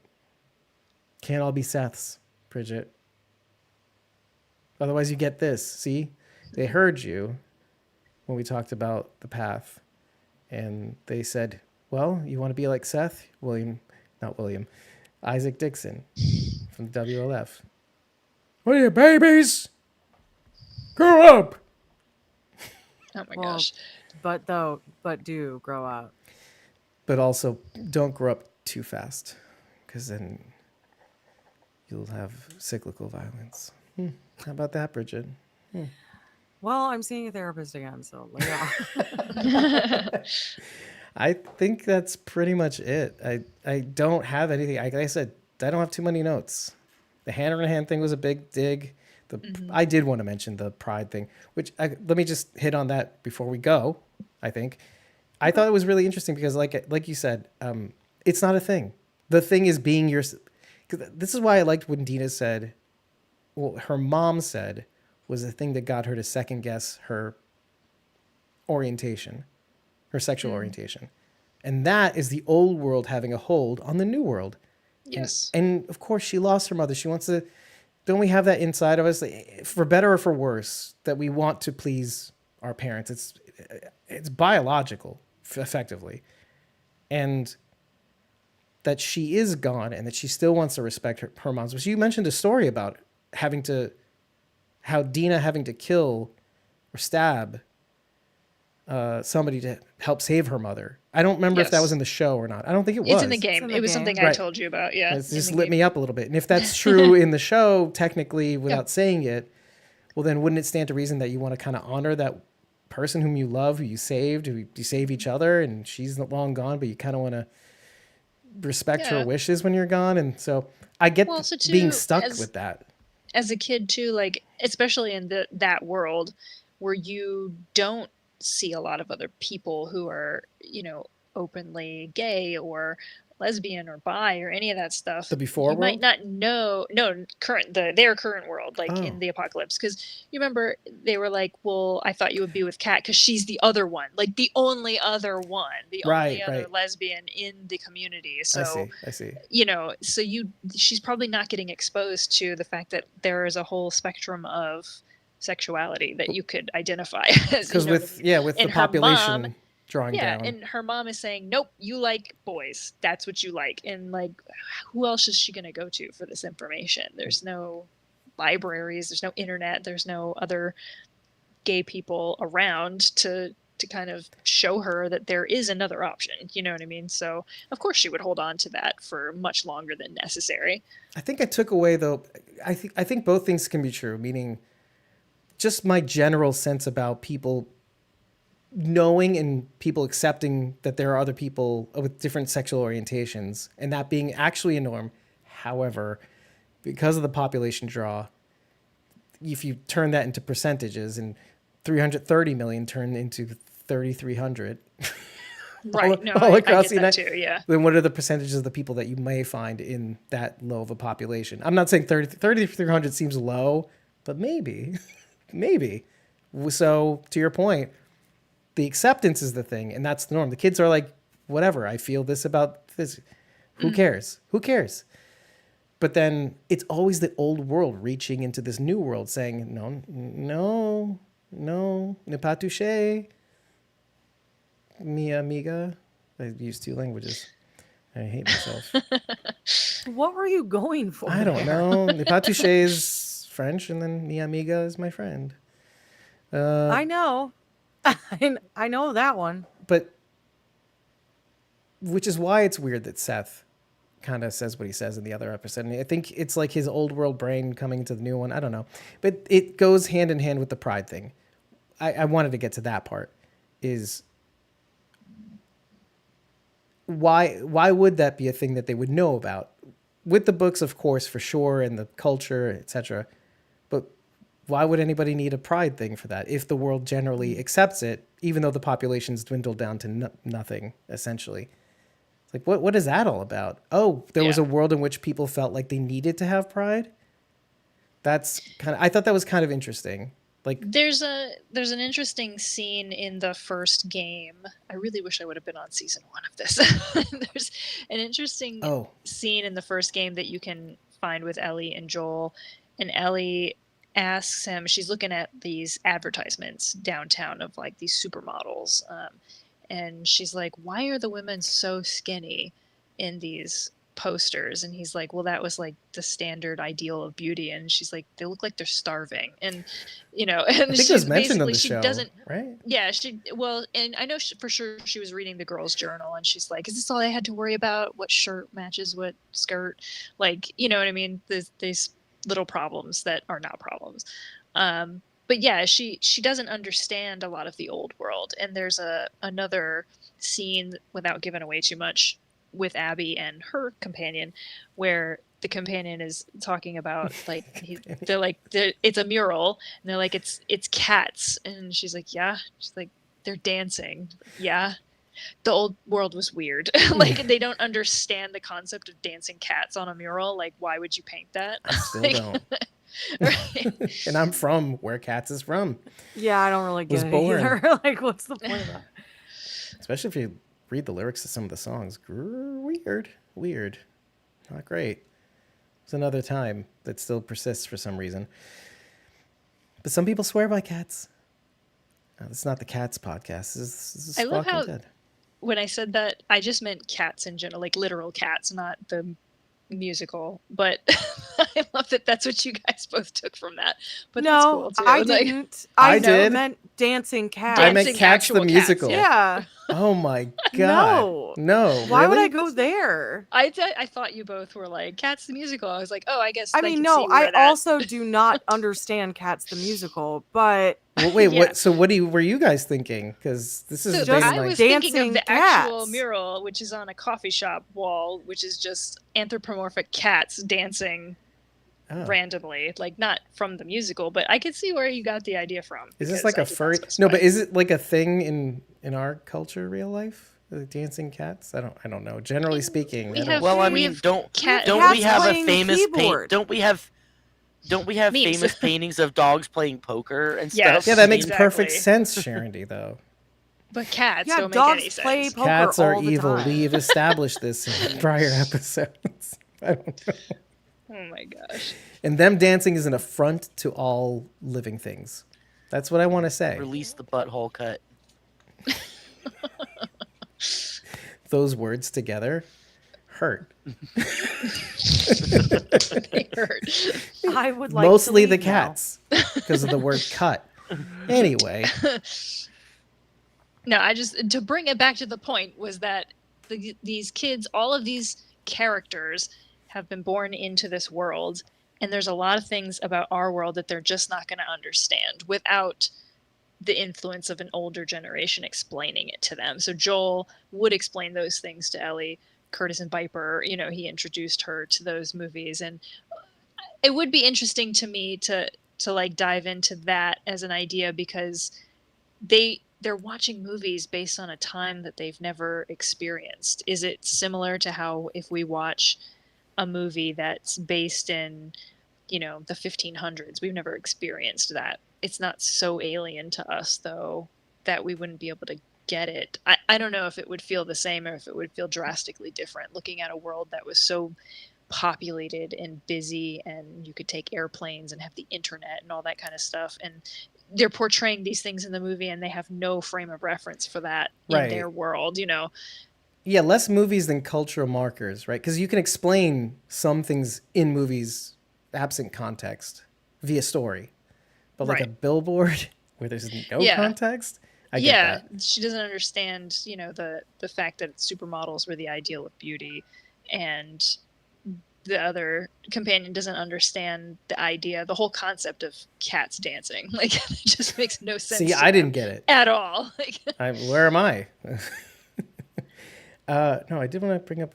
So in some cases it's like better off, or most cases maybe even better off. I think maybe in all cases. When I think about it, something even to the be said. I mean, I even the would love pride thing to- is this is kind of my point. Even the pride thing, Yeah. It's would it be better that they knew that there was a time that this wasn't acceptable, or would it be better to? This is where I was going towards, to just be. Yeah, to just live in a world where you just accept it for who you are and Yeah. not even need something like that, I Yeah. think would be better. Because then you could just be. Yeah. That's really what I was going towards. Is like, is the old reaching into the new, where the new was just doing just fine, not in population numbers, but they accepted their whatever they were into, Mm. And anyway, I did cut you off though, didn't I? You were about to say something? I don't think so. Okay. Oh, I was mentioning because Bridget had pizza, and I was going to ask if she brought enough for everybody because I would like some pizza. She's hungry. I do have more. I Oh, can't make it because I'm on the weight loss medication. It's like I hit a certain point where I won't eat for hours, and then all of a sudden I'm like, I have to eat now, or I'm going to throw up. I don't know why. It's just like a thing. It's intervals. I get Yeah. it. It's fine. Yeah. I guess that's it, really. Sharon D just left. But, she's back. Hooray. Yeah, I don't have anything else. Surprise. We don't have Yeah. to keep going, which is fine. I will say, I think what they're building up towards here is pretty cool. We don't have to keep going. No, and that's it, really. And then he proceeds to go. No, and I I'm, could talk about it all night, so I'm leading to the Just thing. saying. I'm leading to the thing. And if you're excited to watch more, because again, we're live, so I have to pretend like we're on track. And if you pretend like we're on track. And if you're excited to see more of this coverage, head on over to ratethispodcast.com/squawking dead. 5 stars and a rainbow. Did I say the Squawking Dead? Is all we need to know that you love us. Optimist. But tell us what you liked. Tell us what you didn't like. Tell us what you think we might have missed. I think it's highly unlikely that we missed anything, but it's possible. And if we did, let us know in your rating or review. Comment on Spotify. Comment on the YouTube video. Let us know what we missed. We'll blast it in the next one. Like this video. Share this stuff with others. It's the only way that we can reach others who may benefit from it too. And then you can talk to each other. And then we can make friends with one another. And you can meet us at the camp, is where we'll be. And we'd like to meet you there too. That's May 24th through 26th, Memorial Day weekend in the U.S. So yeah, head on over to Georgia, Peachtree City. In any case, if you like what you've heard, also, aside from showing us the free things, consider tipping us. You could have done it on stream. I would have talked about it, but nobody was here, so I didn't think of it. But yes, tip us on ko-fi.com/squawkingdead. It lets us know you're on the right track, and you will get, in return, forever access to our Discord, the unedited episode recording. Not this one, it was live. It's fine, but you can get my pre-squawk insights for free, as well as a whole host of other perks just from the tip. For as little as $4 a month, you can join a membership tier, the Walkers tier, and get even more access to our Discord. Happen to join the Whispers, Survivors, or Great M tier, you'll get a free t-shirt upon signing up. If you join the Survivors and Great M tier, you can show up in these episode breakdowns alongside us. And if you join the Great M tier, the greatest this year, you can join our core channel where we talk about things that we're thinking about doing, which we just started talking about today. I won't tell you what it is. You'll have to join the core channel. And I will say this too before I continue. We are rethinking the way we're doing our memberships so that it is more accessible to most people. We're going to bring it back to 3, and hopefully it's something that people take advantage of, because we are basically we're widening the opening with which you may enter and join us on the other side. That wasn't sexual at all, Bridget. Why did you make that face? You're dirty. I've been your host, the way David. you said it. I've been your host, David Cameo, and I was joined by Lazy Gardner. Oh, that's Lazy good. Gardner. Yeah, I was on it this time. Not CosmoBomb09 and Bridget. You can find me at ko-fi.com/PunkyBrewster. That's PUNKYBRUISETER. And Karina, at Karina Art on everything except for Instagram, where it's at Karina_D. That's right. I hope you enjoyed this episode. By the end of it, it's going to be pretty short, I think. We're just saying, what else do we talk about? That gets cut out. But I hope you do. And I'm looking very much forward to the 5th episode. We're 3 episodes away from the end. 3 remaining episodes of the season. We're talking about Dead. I believe we've been through 4 already, honestly. And hey, by the way, another one of the free things you can do is just follow our Ko-fi and Patreon accounts, because we'll be talking about Dead City on Sundays. Normally, I think. Well, yes, because it's the only way we can get the next episode is early. Mm-hmm. So if you have AMC Plus, you can join us in the studio and lend us your thoughts as we talk about The Walking Dead Dead City's second season, the second episode being this Sunday. And we'll be updating our schedules accordingly so that you know when we'll be there and join us in the real-time chat. It's free to follow. It's free to join us in the studio. Get on it. Take care, everybody. We'll see you real soon in the next one. Bye, everybody. Exactly. Bye. Bye.